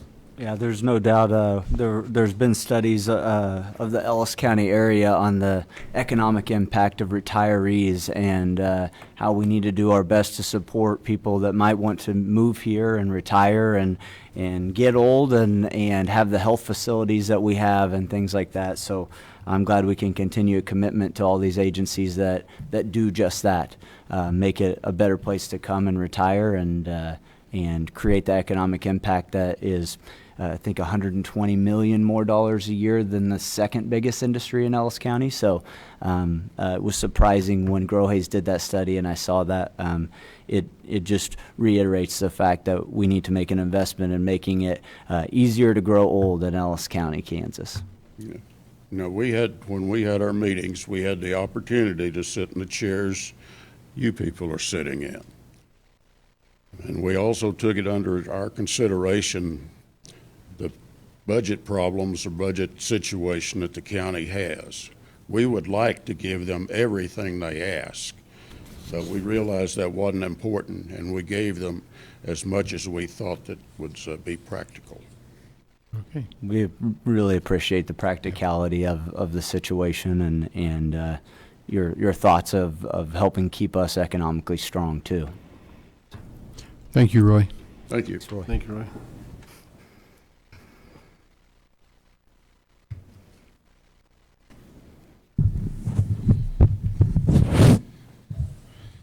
Okay, next will be the Humane Society.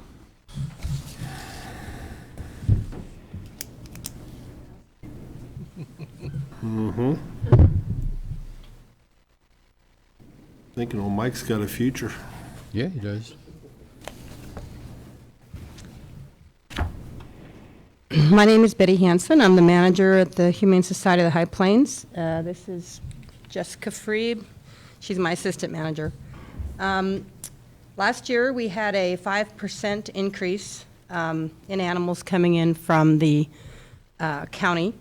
We had 74 dogs and puppies, 48 cats and kittens, all strays from Ellis County. It was a total of 122, which generates a total cost of around $6,100. Last year, we requested, I believe it was $3,000, and we got $2,600. And that is what we're requesting this year, is $2,600. We are a no-kill shelter, so, and I'm really happy to say that all of these 122 animals were placed in homes or rescues, and very, very little euthanization do we do. I think unless it's some sort of medical that we cannot care for or take care of, something terminal or something like that, all these animals are cared for and placed. So our adoption rate extremely high. It's in the 97% range. So other than that, if you have any questions, everyone's pretty much aware of what we do, how we do it. So we get a lot of compliments at our shelter that we're one of the best in the state. So we appreciate that. Just recently, somebody came in from Wichita and said we have an amazing shelter. So we're very proud of that, proud of our staff. We'd like to continue. Rescue dogs are the best there are. Absolutely. There's none And better. I would have to say that a couple of these probably went to our personal homes too. I know they did. So we appreciate your support. Commissioner Very much. Hazelhurst, any questions? Nope. Good job. Keep up the good work. Thanks. Thank you, guys.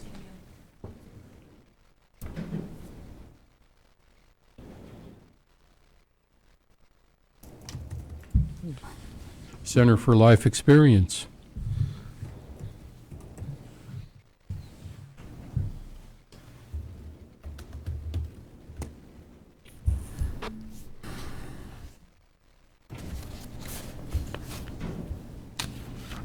Good evening.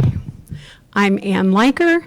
I am the Executive Director of the Center for Life Experience, and I'm here to kind of share a story with you about the last 2 years.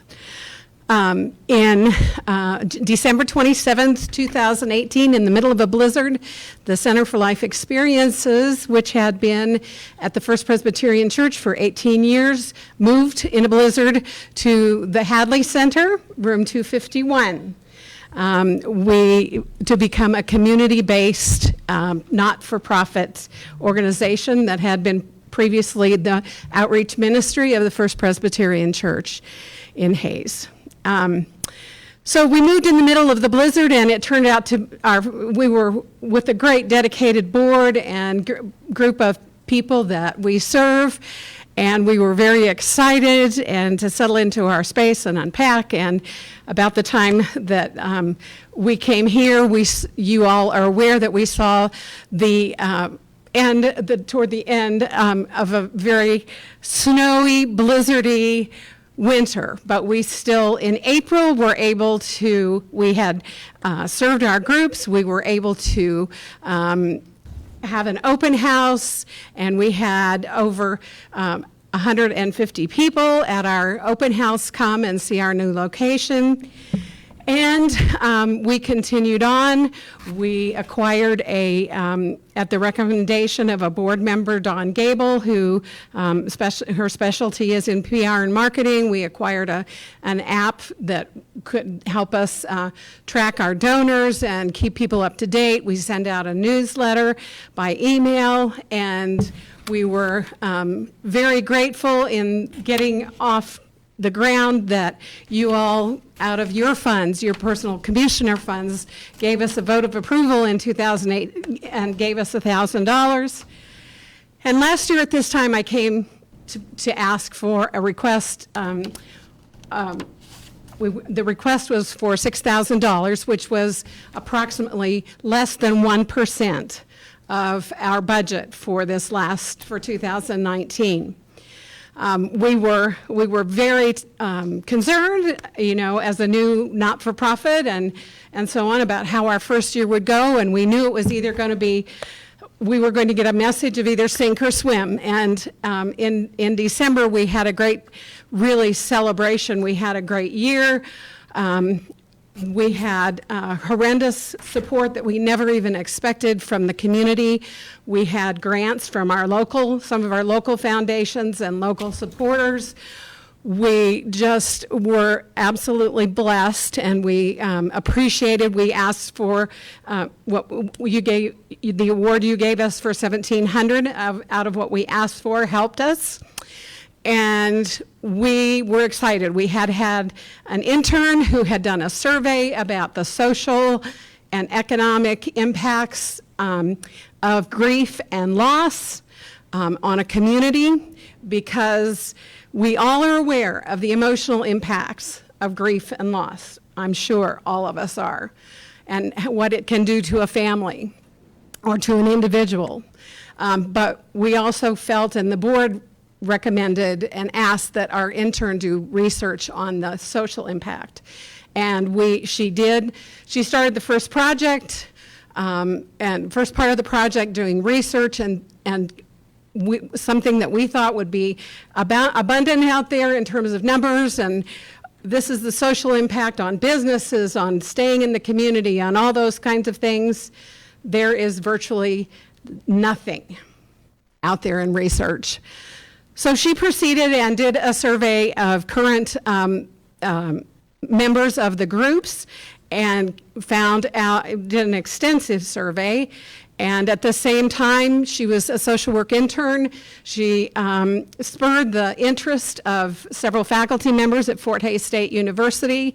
And by the end of the semester, they were very interested in what we were doing and wanted to continue, with the hopes that eventually our study would expand, would take in all those kinds of factors, and that they would then co-publish that with us. And we had an intern this semester who was continuing that project on as well until COVID hit, and then we no longer had her. And so we still are working with the faculty at Fort Hays to continue that research. We did learn from the first part of the research that isolation is a great factor in terms of people when they have dealt with a loss. Economically, losing part of an income, if you're a married couple both receiving Social Security and your spouse dies, you lose that Social Security. That's a huge impact. And isolation and having to give up things. One of our group members right now is struggling because his partner died, and he can't even afford a car to come back and forth to Hays from where he lives in Shenshen. So we've been helping him. We do all kinds of help like that for our various people in our groups. As they are recovering from loss. We also have Healing Hearts, which is for parents who've lost a child. And we have many parents in our community who suffer that loss, and it is devastating to them. And we support them. We continue to also care for their children. We care for the children by the annual Kids Healing Kids Hearts Retreat, which serves between 20 and it serves 20 children in our community between the ages of 7 and 12. And we were full last year, over full as a matter of fact, and we had a tremendous year. We've had a lot of very positive, we had a great year. And based upon the budget that is in your packet, the board was very optimistic. We also were receiving a lot of requests for us to go out and serve in other counties. Don Leiker and I, Don is the chair of our board, were invited to come out to Bird City, the Cheyenne County area, where there are 8 counties, and they were interested in how do we get your resources, how do we locate resources, because first of all, their loss, death and loss in that agricultural isolated those communities is very impactful, and second of all, the suicide rate is also very high in those areas. And so we formed a working relationship, and they have some other things that they are putting in place, but they also want to continue to work with us. Our Healing After Loss of Suicide, we continue to get requests to come. We got a request from a school district to come and talk to the kids about, because they felt like the kids weren't really grasping the bullying form that was going on about death and what it means and the impact that it has. So we have had a great response, both financially, economically, and by yourself, by the city, the United Way. Our funding is strictly from donations and from grants. And so this year we made, as you see, we were hopeful in January that we were going to be able to not only build in Ellis County, but also bring in some other counties that are really needing it and been requesting it, that we've said, whoa, whoa, whoa, and then March hit, and the COVID hit, and as all of these agencies are talking about, our board responded. When we had the stay-at-home order, they requested that talk to both of myself and our very part-time office administrator and got us set up to work from home. We continue to have the support groups through Zoom.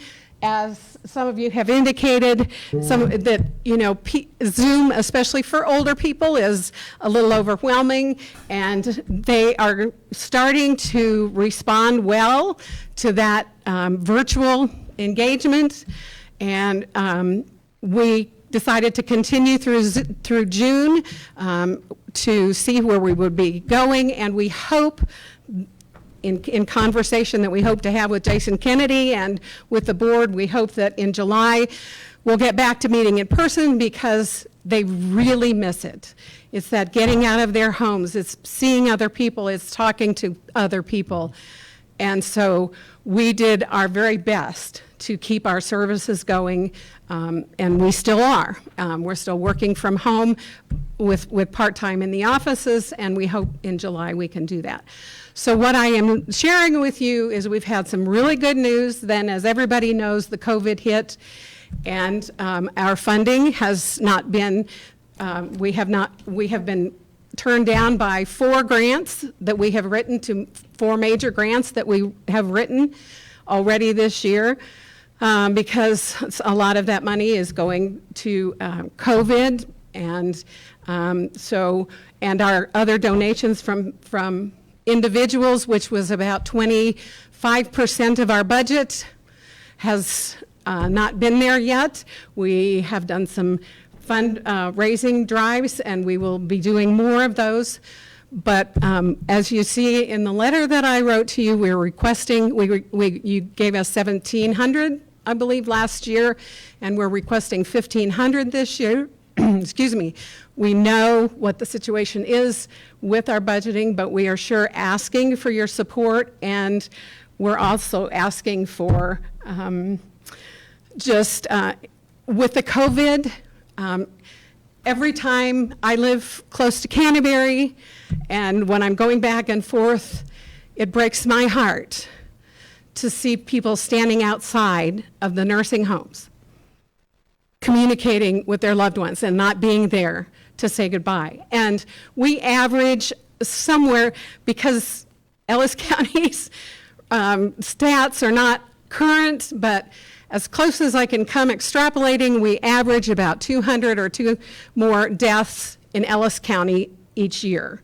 So there are 200 people plus their families that are dealing with loss and death and grief and loss that just need help moving forward, and we need to keep them in our county instead of them seeking, oh, I need to go somewhere else to find support. We have excellent support through our mental health centers, but our services are free. I am the only full-time staff member, and I facilitate the groups with other facilitators available if we need them. Healing Kids Hearts, I'm getting call on call on call because we had to cancel in March. And we had 23 children signed up by their families to participate in that at Sternberg. So not only are even though the losses may not be associated with COVID, and we're very lucky in this county, we don't know what's to come, and the delayed response that people have to postpone memorial services or funerals. They've not been able to have families with them, other people that they want, and so that is going to offer also other challenges with complicated grief and loss. So the center is ready to go, willing to go. We need some support and encouragement, and we thank you for what you've given to us. Okay. Commissioner, any questions? And just thank you for the service you provide for the community. I know I've heard a lot of good things about it. Keep up the good work. We appreciate everything you do. We're glad to help with that. Thank you. Thank you. Commissioner Roth? And financially, you feel like you're going to be able to come out of this okay because of the way you're funded, or It's right now it's a month to month because we definitely, the optimistic budget that you see in front of you was based on the funding that we got and the support we got last year. Okay. And that's not anybody's fault. That's not it, it's just that that darn little virus is pulling back on all of its support. So we continue to work with the hospital. We work closely with hospice, and we keep our expenses at a minimum. I look for our expenses. We're definitely not at this point going out to other counties. We're just looking at day to day, keeping our expenses down, and hopefully being able to celebrate this year and get, as Butch said, we're trying to be optimistic and hoping that the rest of the year will be good. So the hope then I have is, the millions of people listening online in the greater Ellis County Metroplex understand that some funding would be needed to help you guys get through this year if they found it in their hearts to do that. We appreciate you coming in with the requests that you have, and you do wonderful work and important work. So, well, we hope that the $1,500 we've requested, which is down from last year, anything will be of great help to us. Perfect. And your support. Okay, we thank you. Thank you.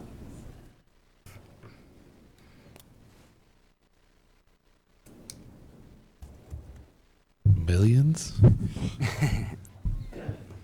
Okay, the Heartland Community Foundation. Something my old priest used to say all the time.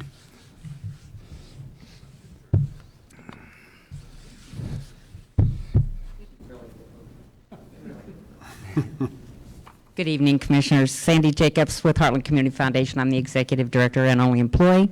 Thank you for allowing us to come forward tonight, and a special thank you to the interim County Administrator, Darren Meyer, because if he hadn't realized that I didn't get everything in that I was supposed to, I wouldn't be able to be standing here today. So thank you, Darren. I did not get the letter, and I think it kind of just all got during the virus. So I did submit a request. I want to first thank you for $5,000 a year for the last 3 years. It's been outstanding for the city and the county, and we're getting that from all 3 counties we serve, which is Ellis, Trigo, and Rooks. I did put an opportunity in there for you, though, however. The Dane G. Hansen Foundation allows the Heartland Community Foundation to have a fundraiser every year in the month of February. We can raise whatever we want, but they will match it up to $50,000. In the past, they have had a maximum of any one gift that they would match of $5,000. Now they have taken that off. They will match any one gift that anybody does all the way up to $50,000. So if there's a lot of money laying around and you just want to give me $50,000, that'll save me a lot of work come February. I'm not counting on that. I wanted to tell you just a little bit of what Heartland's done here recently. We just finished our spring grant cycle. In Ellis County, we had requests for $189,094 for $55,000 to give. In 2019 and 2020, we've distributed $200,000 in grants in Ellis County. I think that's important as you look at the gifts you give, that it's coming right back into our community in the form of grants. And of course, the good thing is the match. The legacy fund in Ellis County is really beginning to grow. In the years that we've accomplished so far, the Ellis County Legacy Fund, which is where all this money goes for this particular fundraiser, is $432,117. So it's now being able to start throwing off grants, and we had about $9,000 available out of it just this year. And our goal is to get to the point where we don't have to rely on the Hansen Foundation. We don't know when that might ever end. So we continue in those areas. All three counties have, like I said, have participated, and we really appreciate it. During the COVID, we had an extra opportunity to help. We had $40,000 in immediate need requests within our community, and we were able to fund those during this time, and they were all COVID related. So add that to what we've already done in grants. We did a lot this year. I don't really have anything else. I welcome any questions you might have. Dean, you have any questions? I don't. I know what Sandy does, and she does us a great job. I appreciate that. You're out there in the community, and you're very well known, and thank you, Sandy, for serving in that area. Thank you. Commissioner Roth. Sandy, I'm sure you'll be on this, but I just want to make sure that we know that we're submitting you money at the right time to be able to couple with the Dane G. Hansen Absolutely, Foundation. and that's why I think last year when we talked about it, rather than me coming at the last minute in February, and then you had to look around in different whatever fund you could find $5,000 out of, we decided you wanted to bring it at now, and so it is for the 2021 February. Mm-hmm. Great. Well, I'm excited to see the success grow for Heartland Community Foundation, and I hope you get to the point when you don't need Dane G, but we like having them. Yeah, they're a huge blessing to all of us in Northwest Kansas. So. They really are, and we have a lot of credibility with them. They're doing another couple programs that they'd like to have our direct involvement with just because of how successful we've been, and that's not me. It's a wonderful board that we have here, and we have a community that cares about our community, and that's what makes the difference. Perfect. Thank you. Thank you. Thank you, Sandy.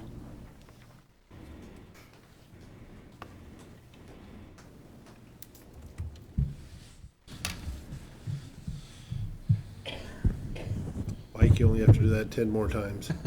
I think it's the cleanest this podium has ever been.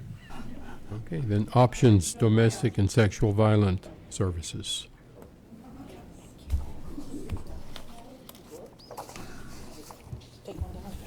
Okay. Good evening. I'm Jennifer Hecker. I am the Executive Director of Options Domestic and Sexual Violence Services based here in Ellis County. We serve 18 counties in Northwest Kansas, and our mission is to provide help, hope, and healing for victims and their families of violence and abuse. We exist to serve you. We exist to serve your family and loved ones. We exist to serve the constituents that you represent. This is a community service. Excuse me. Options works with victims, survivors, and their families of domestic violence, sexual assault, stalking, teen dating violence, and human trafficking. We provide 13 core services that range anywhere from 24-hour crisis intervention services to supportive counseling to child and youth services. And there's more information about those services in particular in the brochures that I have there for you. We have staff that are on call 24 hours a day, 7 days a week to respond to any crisis or any kind of emergency. If that means that we have a client in need of shelter at 2 o'clock in the morning, we can dispatch an advocate to meet with them, counsel them, bring them into shelter, get them food or clothes or whatever it is that they may need 24 hours a day. Since COVID-19 started, our hotline services have increased about 46%. In fact, we had 1 week in April, we had a 214% spike in calls to our crisis line. And we anticipate, unfortunately, that this crisis is going to continue as we come out of the stay-at-home order, as people begin to go back to their normal lives and victims finally feel safe to reach out for help. We also are anticipating that, if there is a second wave, we're going to see these spikes in calls come again. We know that, many victims of domestic violence in particular and human trafficking are often isolated as a violence tactic, and then you add the additional isolation of stay-at-home orders, a 24-hour cycle of being with your abuser when maybe you were going to work or your abuser was going to work and there was some respite time. That doesn't exist right now, and so those cycles of violence are escalating throughout our 18-county area. We recently worked with 2 separate individuals who were experiencing domestic violence. They had been isolated by their abuser out of state. They wanted to come home. They wanted to come home to Ellis County, but unfortunately for both of those survivors, their family would not take them in during COVID-19. They had nowhere to go. And so we put them in a hotel where they had to quarantine for 14 days before we could get them into shelter. Just 2 clients alone used our entire annual budget for hotel overflows. And so now more than ever, we need additional funding. This is, I think, the first time that Options has asked the county for dollars. And so one of the things that I wanted to talk to you also about, what are we doing to help clients? Our goal is to be a low barrier model. We want to create as much access as possible. And right now we know that with what's happening in the isolation, people can't pick up the phone and actually have a conversation and ask for help on our crisis line. And so we have expanded our mobile advocacy initiative just this year. And today we launched our 24-hour private chat feature. People can text the word HOPE to 847-411 from their cell phone and talk with an advocate or chat with an advocate live 24 hours a day immediately. We also have a brand new app that we launched today that is also a confidential chat app that is safe for them to use. Once they are finished with the conversation and we close it out, it actually disappears off of their phone. It makes it very difficult for their abuser to track them.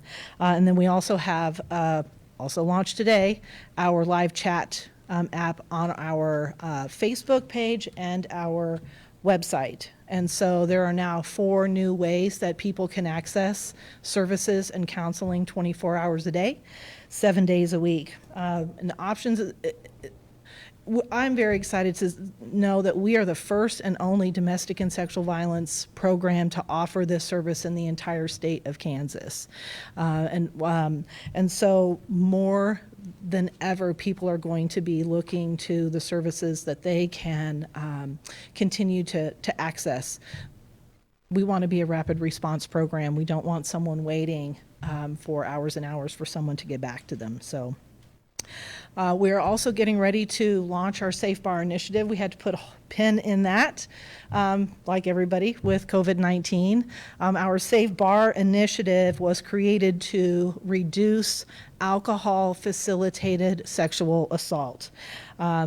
We know that drinking and alcohol are not the causes of rape. Rapists are the causes of rape. But there is an opportunity there, and people will unfortunately take advantage of people in vulnerable spots, or they will use alcohol as a tool. to facilitate that sexual assault.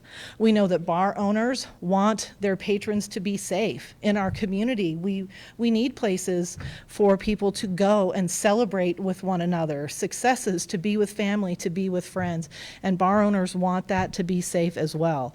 And so the Safe Bar Initiative will train bar owners and bar staff how to spot predatory behavior, how to intervene safely, and to know when they need to call the police, call an advocate, those kinds of things. So the bar owners who participate in that Safe Bar Alliance will have a sticker on the door, so everyone in the community who comes in will know that that bar owner is dedicated to having a safe environment and that their staff are trained to respond, and that brings more safety to all of the patrons that are there. So, and we know that our community thrives when there are safe places for people to gather, once we can gather again. So, what questions do you have? Commissioner Roth, any questions? I actually am in the process of investing in a building that will be serving alcohol, so I'm excited to hear you have a way that we can train staff to look for situations of domestic violence, and we'll definitely reach out to you as we start staffing. Great. No, this is something that was obviously, I think, on a lot of people's mind when we changed the way people were living. We changed the amount of time couples had together and things like that. It all changed, and domestic violence was one of the issues that we were afraid could definitely spike during this. It seems like you guys are definitely proactive about figuring out ways to get contact with victims, and you're a great organization, so thank you. Thank you. Thank you. Just thank you for your service. I didn't realize you served 1,300 people just this last year. That's an amazing number, so thank you for your service. We did. About 179 of those were just in Ellis County alone. About 49% of our services are given specifically to Ellis County residents. It takes up about half of our service totals overall. Yeah. Well, thank you. Okay. Thank you. Thank you.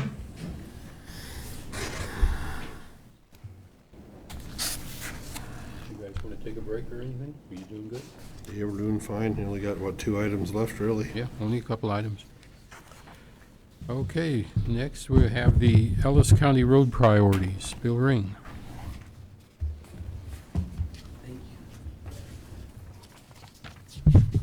Good evening, Commissioners. Bill Ring, Director of Public Works.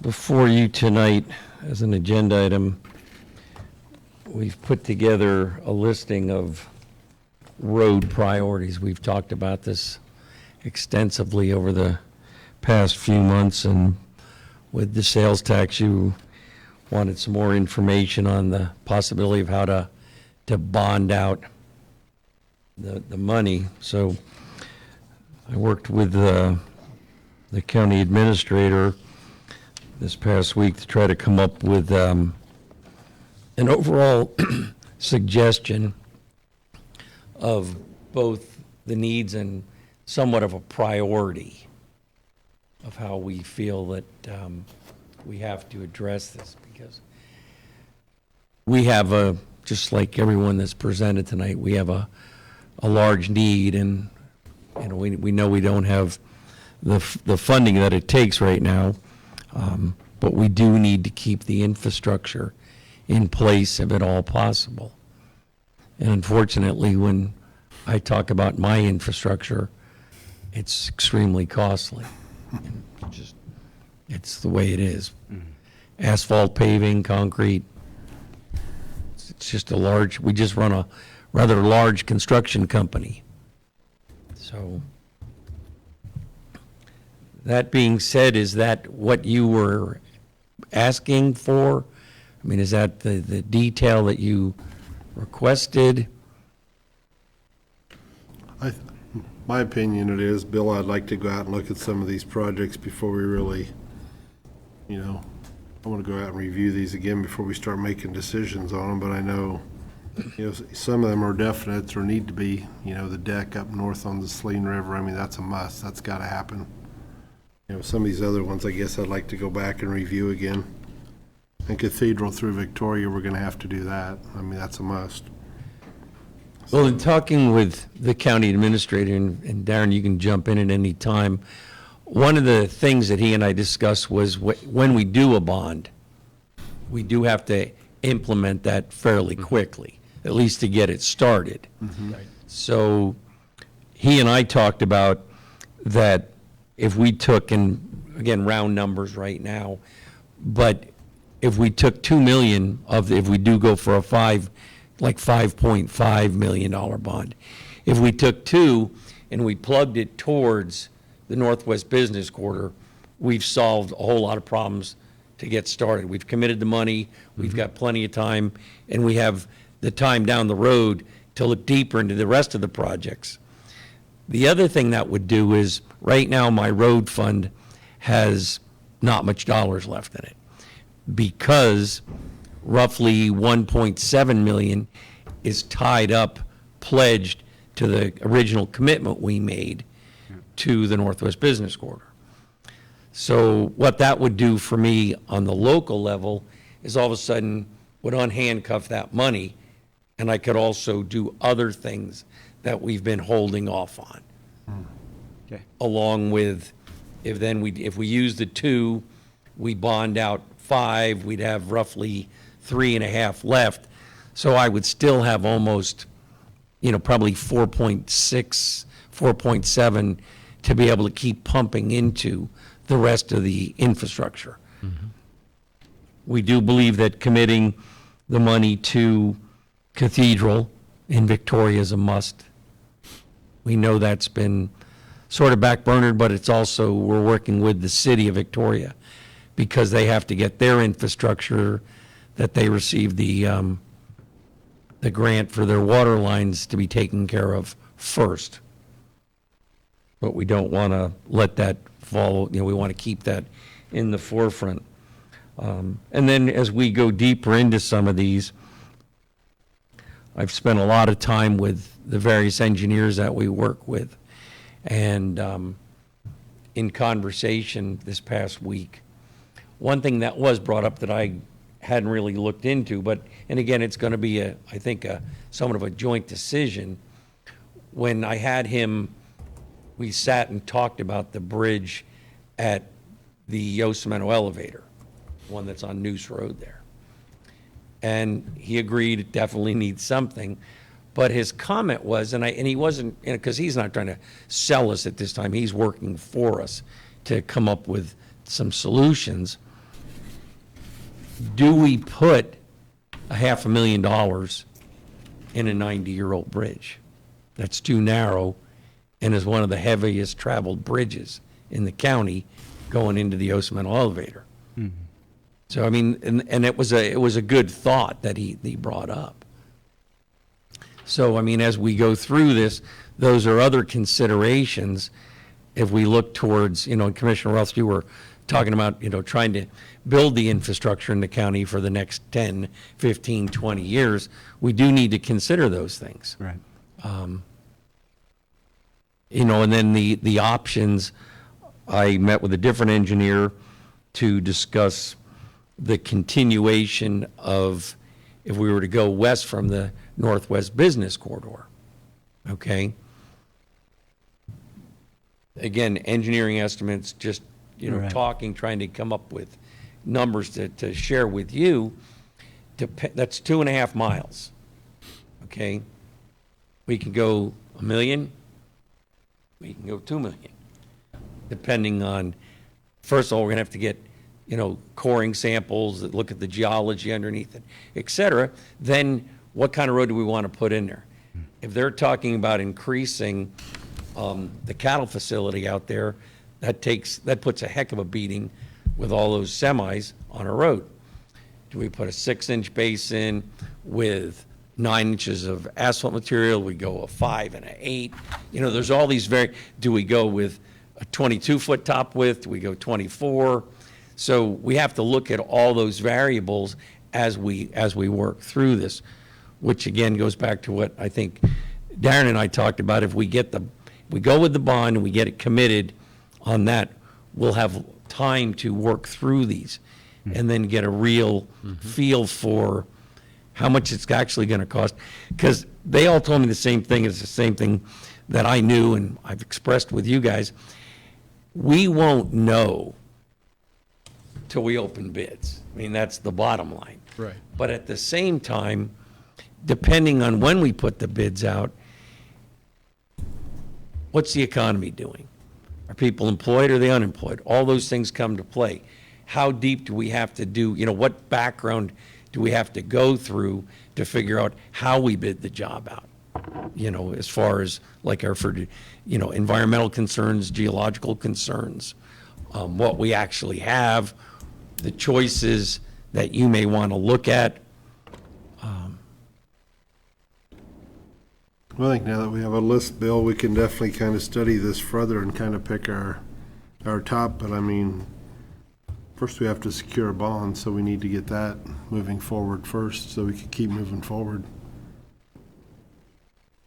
So I just, this is all great. I think these are a lot of the projects we looked at. There's one I'd like to go look at again because I believe it was a road we just drove over or a bridge that jolted us pretty good when we went over, and you go, that's a problem, and we moved on the day.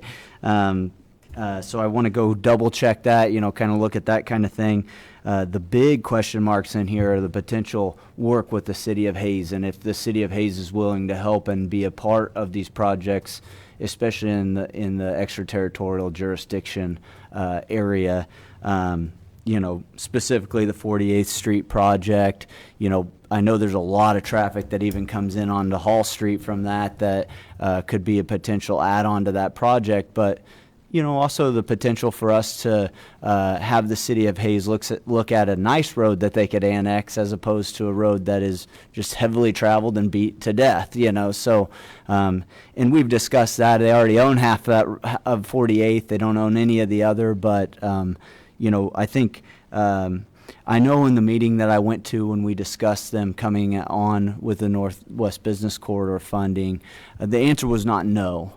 But the answer was we don't want to make a decision right now, and so that leaves us kind of in limbo. And it's the type of thing that I think now that we're kind of have laundry listed this, those are the big question marks. The Victoria Street project is a big question mark. Our obligation to that is 24 feet of road top, correct? Correct. Mm-hmm. So, and it's quite a bit wider than that. I mean, it's a huge avenue right through the middle there. And so what do they want us to do is going to be the big question, because, it can range from so big of a project. Like you said, there's big, huge variances in here. And Dean, do you have any idea when they do their city meetings in Victoria? And if it was possible for you to go and at least discuss? Third Monday of the month, I believe. Third Mondays, so, Because we used to attend this one, then we'd run over there. Have to run to get to them, okay. I don't have a problem going back over there. I know they've had multiple discussions about it. I talked to one of the guys the other day, and it's moving. Okay, yeah, that's what I thought, since they're in the district. I would hate to do the bare minimum on a project like that, and not at least have the discussion about doing it really well, and what they can come to the table with, if anything at all. And we have an obligation to them, obviously, but I'd like to know about what they want us to do and what they're expecting.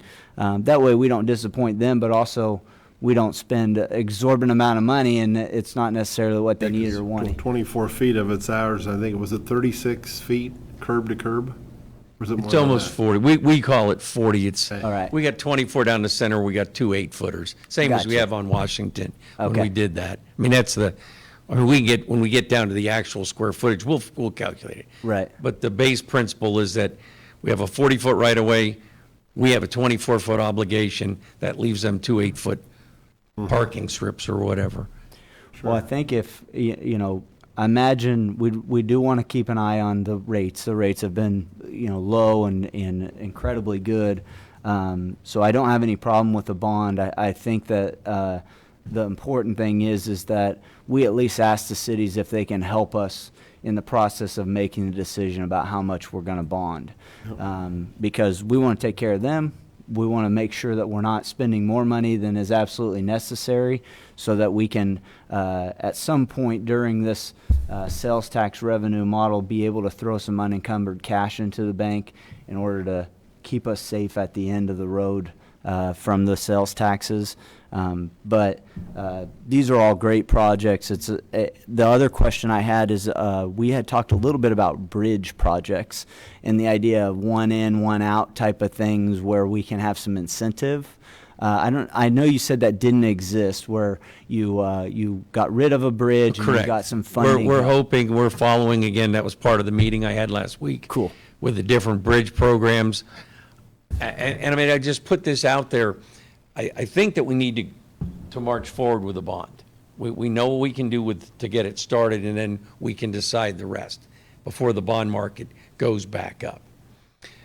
But as with talking about Bridge 120 over the Saline, there will be opportunities at the end of this year. KDOT's bringing out, so it's projected that they will have opportunities where programs have to be $1 million programs. So then they can come up with partial or up to $1 million match. Well, as you had brought up a couple meetings ago, if we look at that, we're roughly 500 to put a new deck on it. Right. But if we can put a new $2 million bridge on it and spend $1 million and get a bridge that's going to last another 80 years, where are we better off using our dollars? Okay. Those are the type of things. But we won't know that today.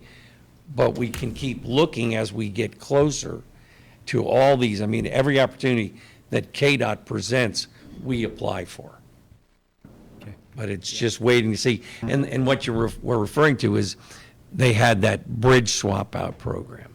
Right. Where we did apply, was last year when the new secretary was coming around doing, what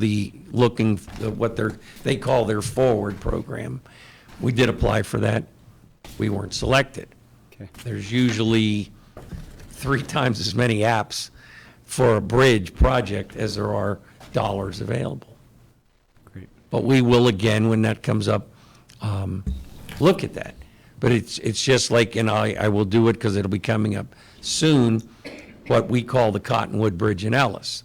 The one that's out, it's Cottonwood / becomes 15th Street. We've applied for that 4 years straight. It's $1 million ask for that bridge in the back of Ellis. We don't have the funding to just build $1 million bridge. Right. And that, unfortunately, that program doesn't have the bridge swap out with it. That's a different bridge program. There's like 6 different bridge programs that float out there along with the road projects. Okay. So, I plan to keep you up to date on if something does come out, but if not, I think we need to have somewhat of a plan in place that if we're going to deck that bridge over the Saline, let's make that commitment and get it. Because it'll take a year of engineering minimum to get it all laid out. And then you got to build it. Yeah. So, I mean, none of these projects are as quick as Northwest No. Business. Yeah. So yeah, I mean, I guess we just have to have the discussion of, what kind of, leverage we're putting out on say $5.5 million. What our options are if we are able to get more help from the city governments or grant funding or things like that.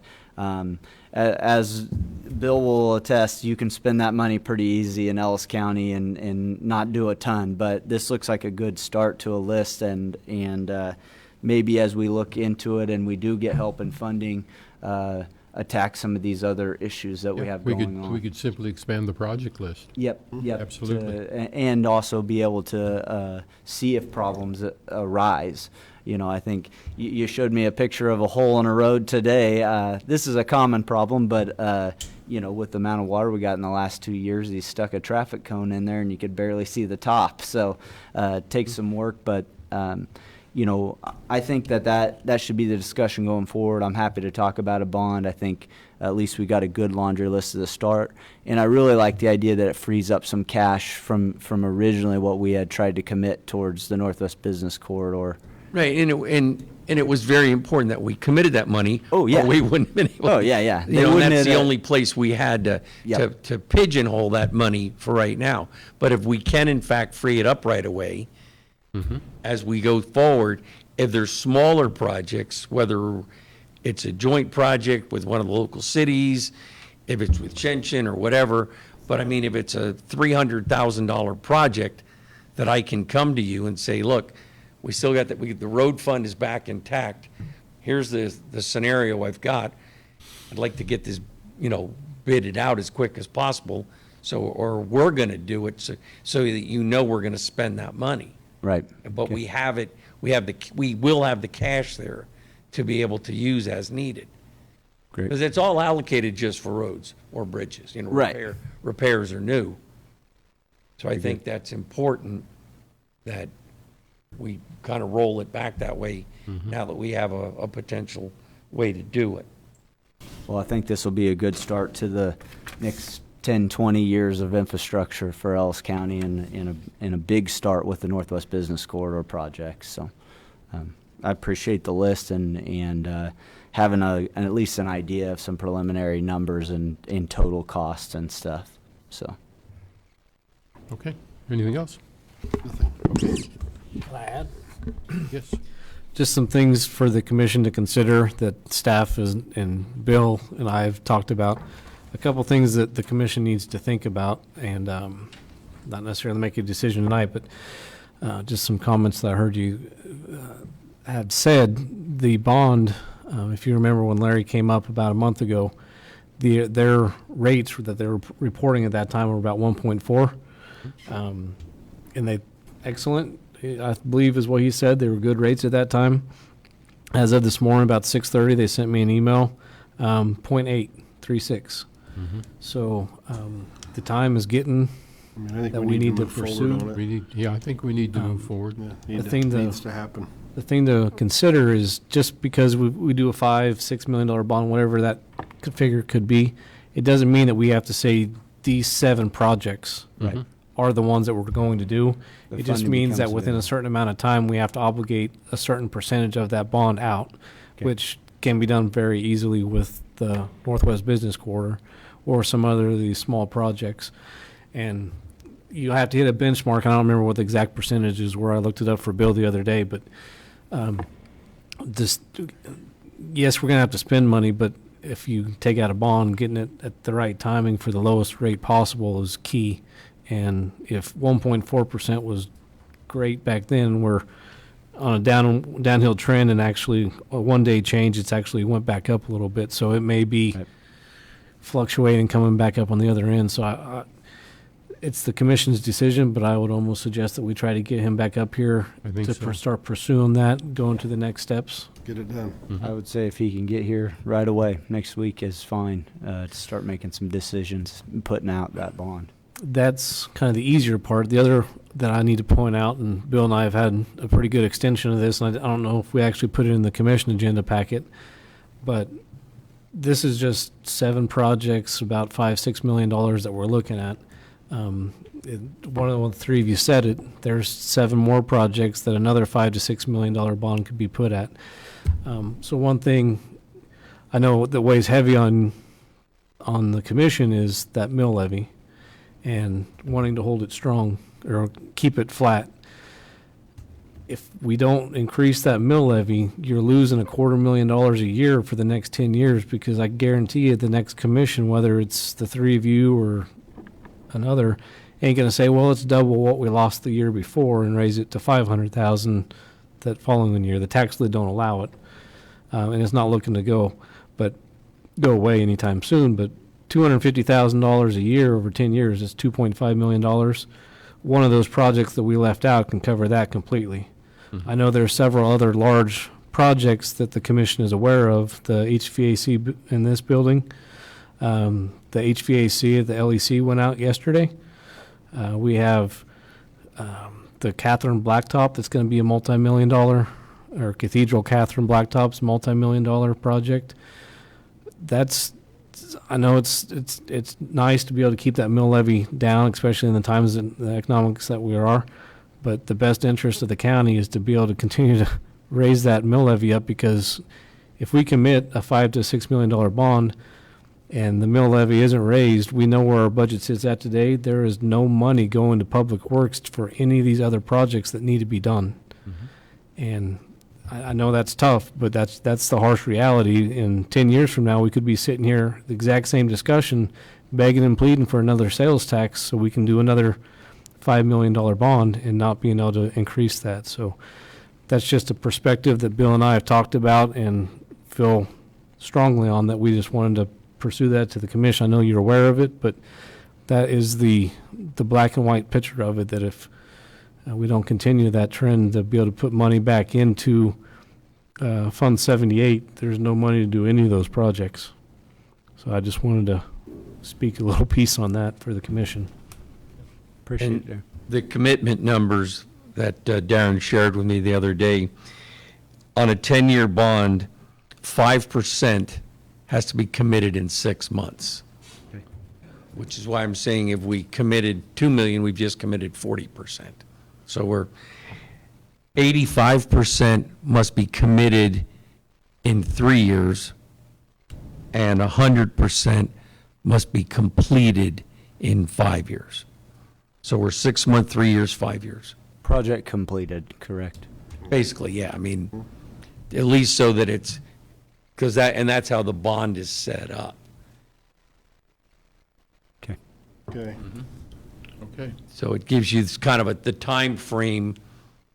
I mean, we could have, because at the tail end, if we spend the lion's share of the money, $2 million there, we build Cathedral and we do some other things. If we had $600,000 left, we can spend that, and other infrastructure repairs very easily. Small things, guardrails, bridge repairs, et cetera, and we'd be done easily in 4 years and not have the county even have to be concerned about meeting the threshold marks of the bond. I mean, that's kind of that's how we'd like to see it end up, so that you don't have, at the end of it, I got $1 million left and we don't know how to spend it.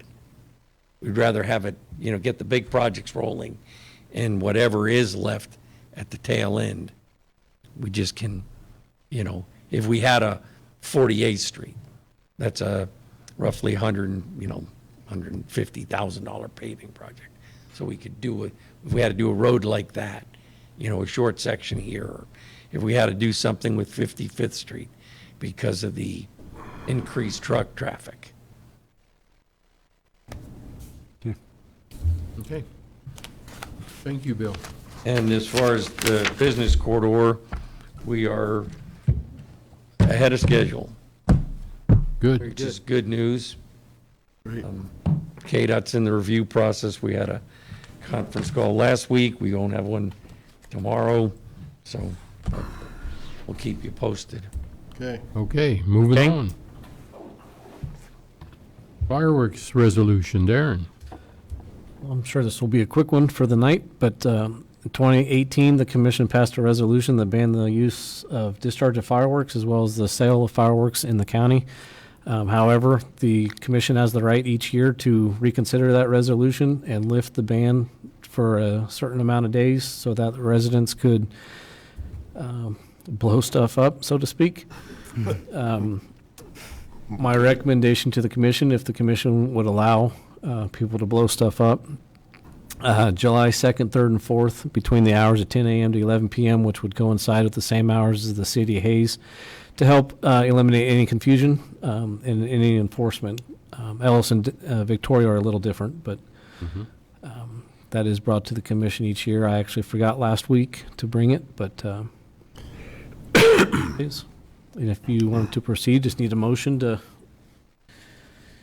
that nature. I'll entertain, I'd do a motion.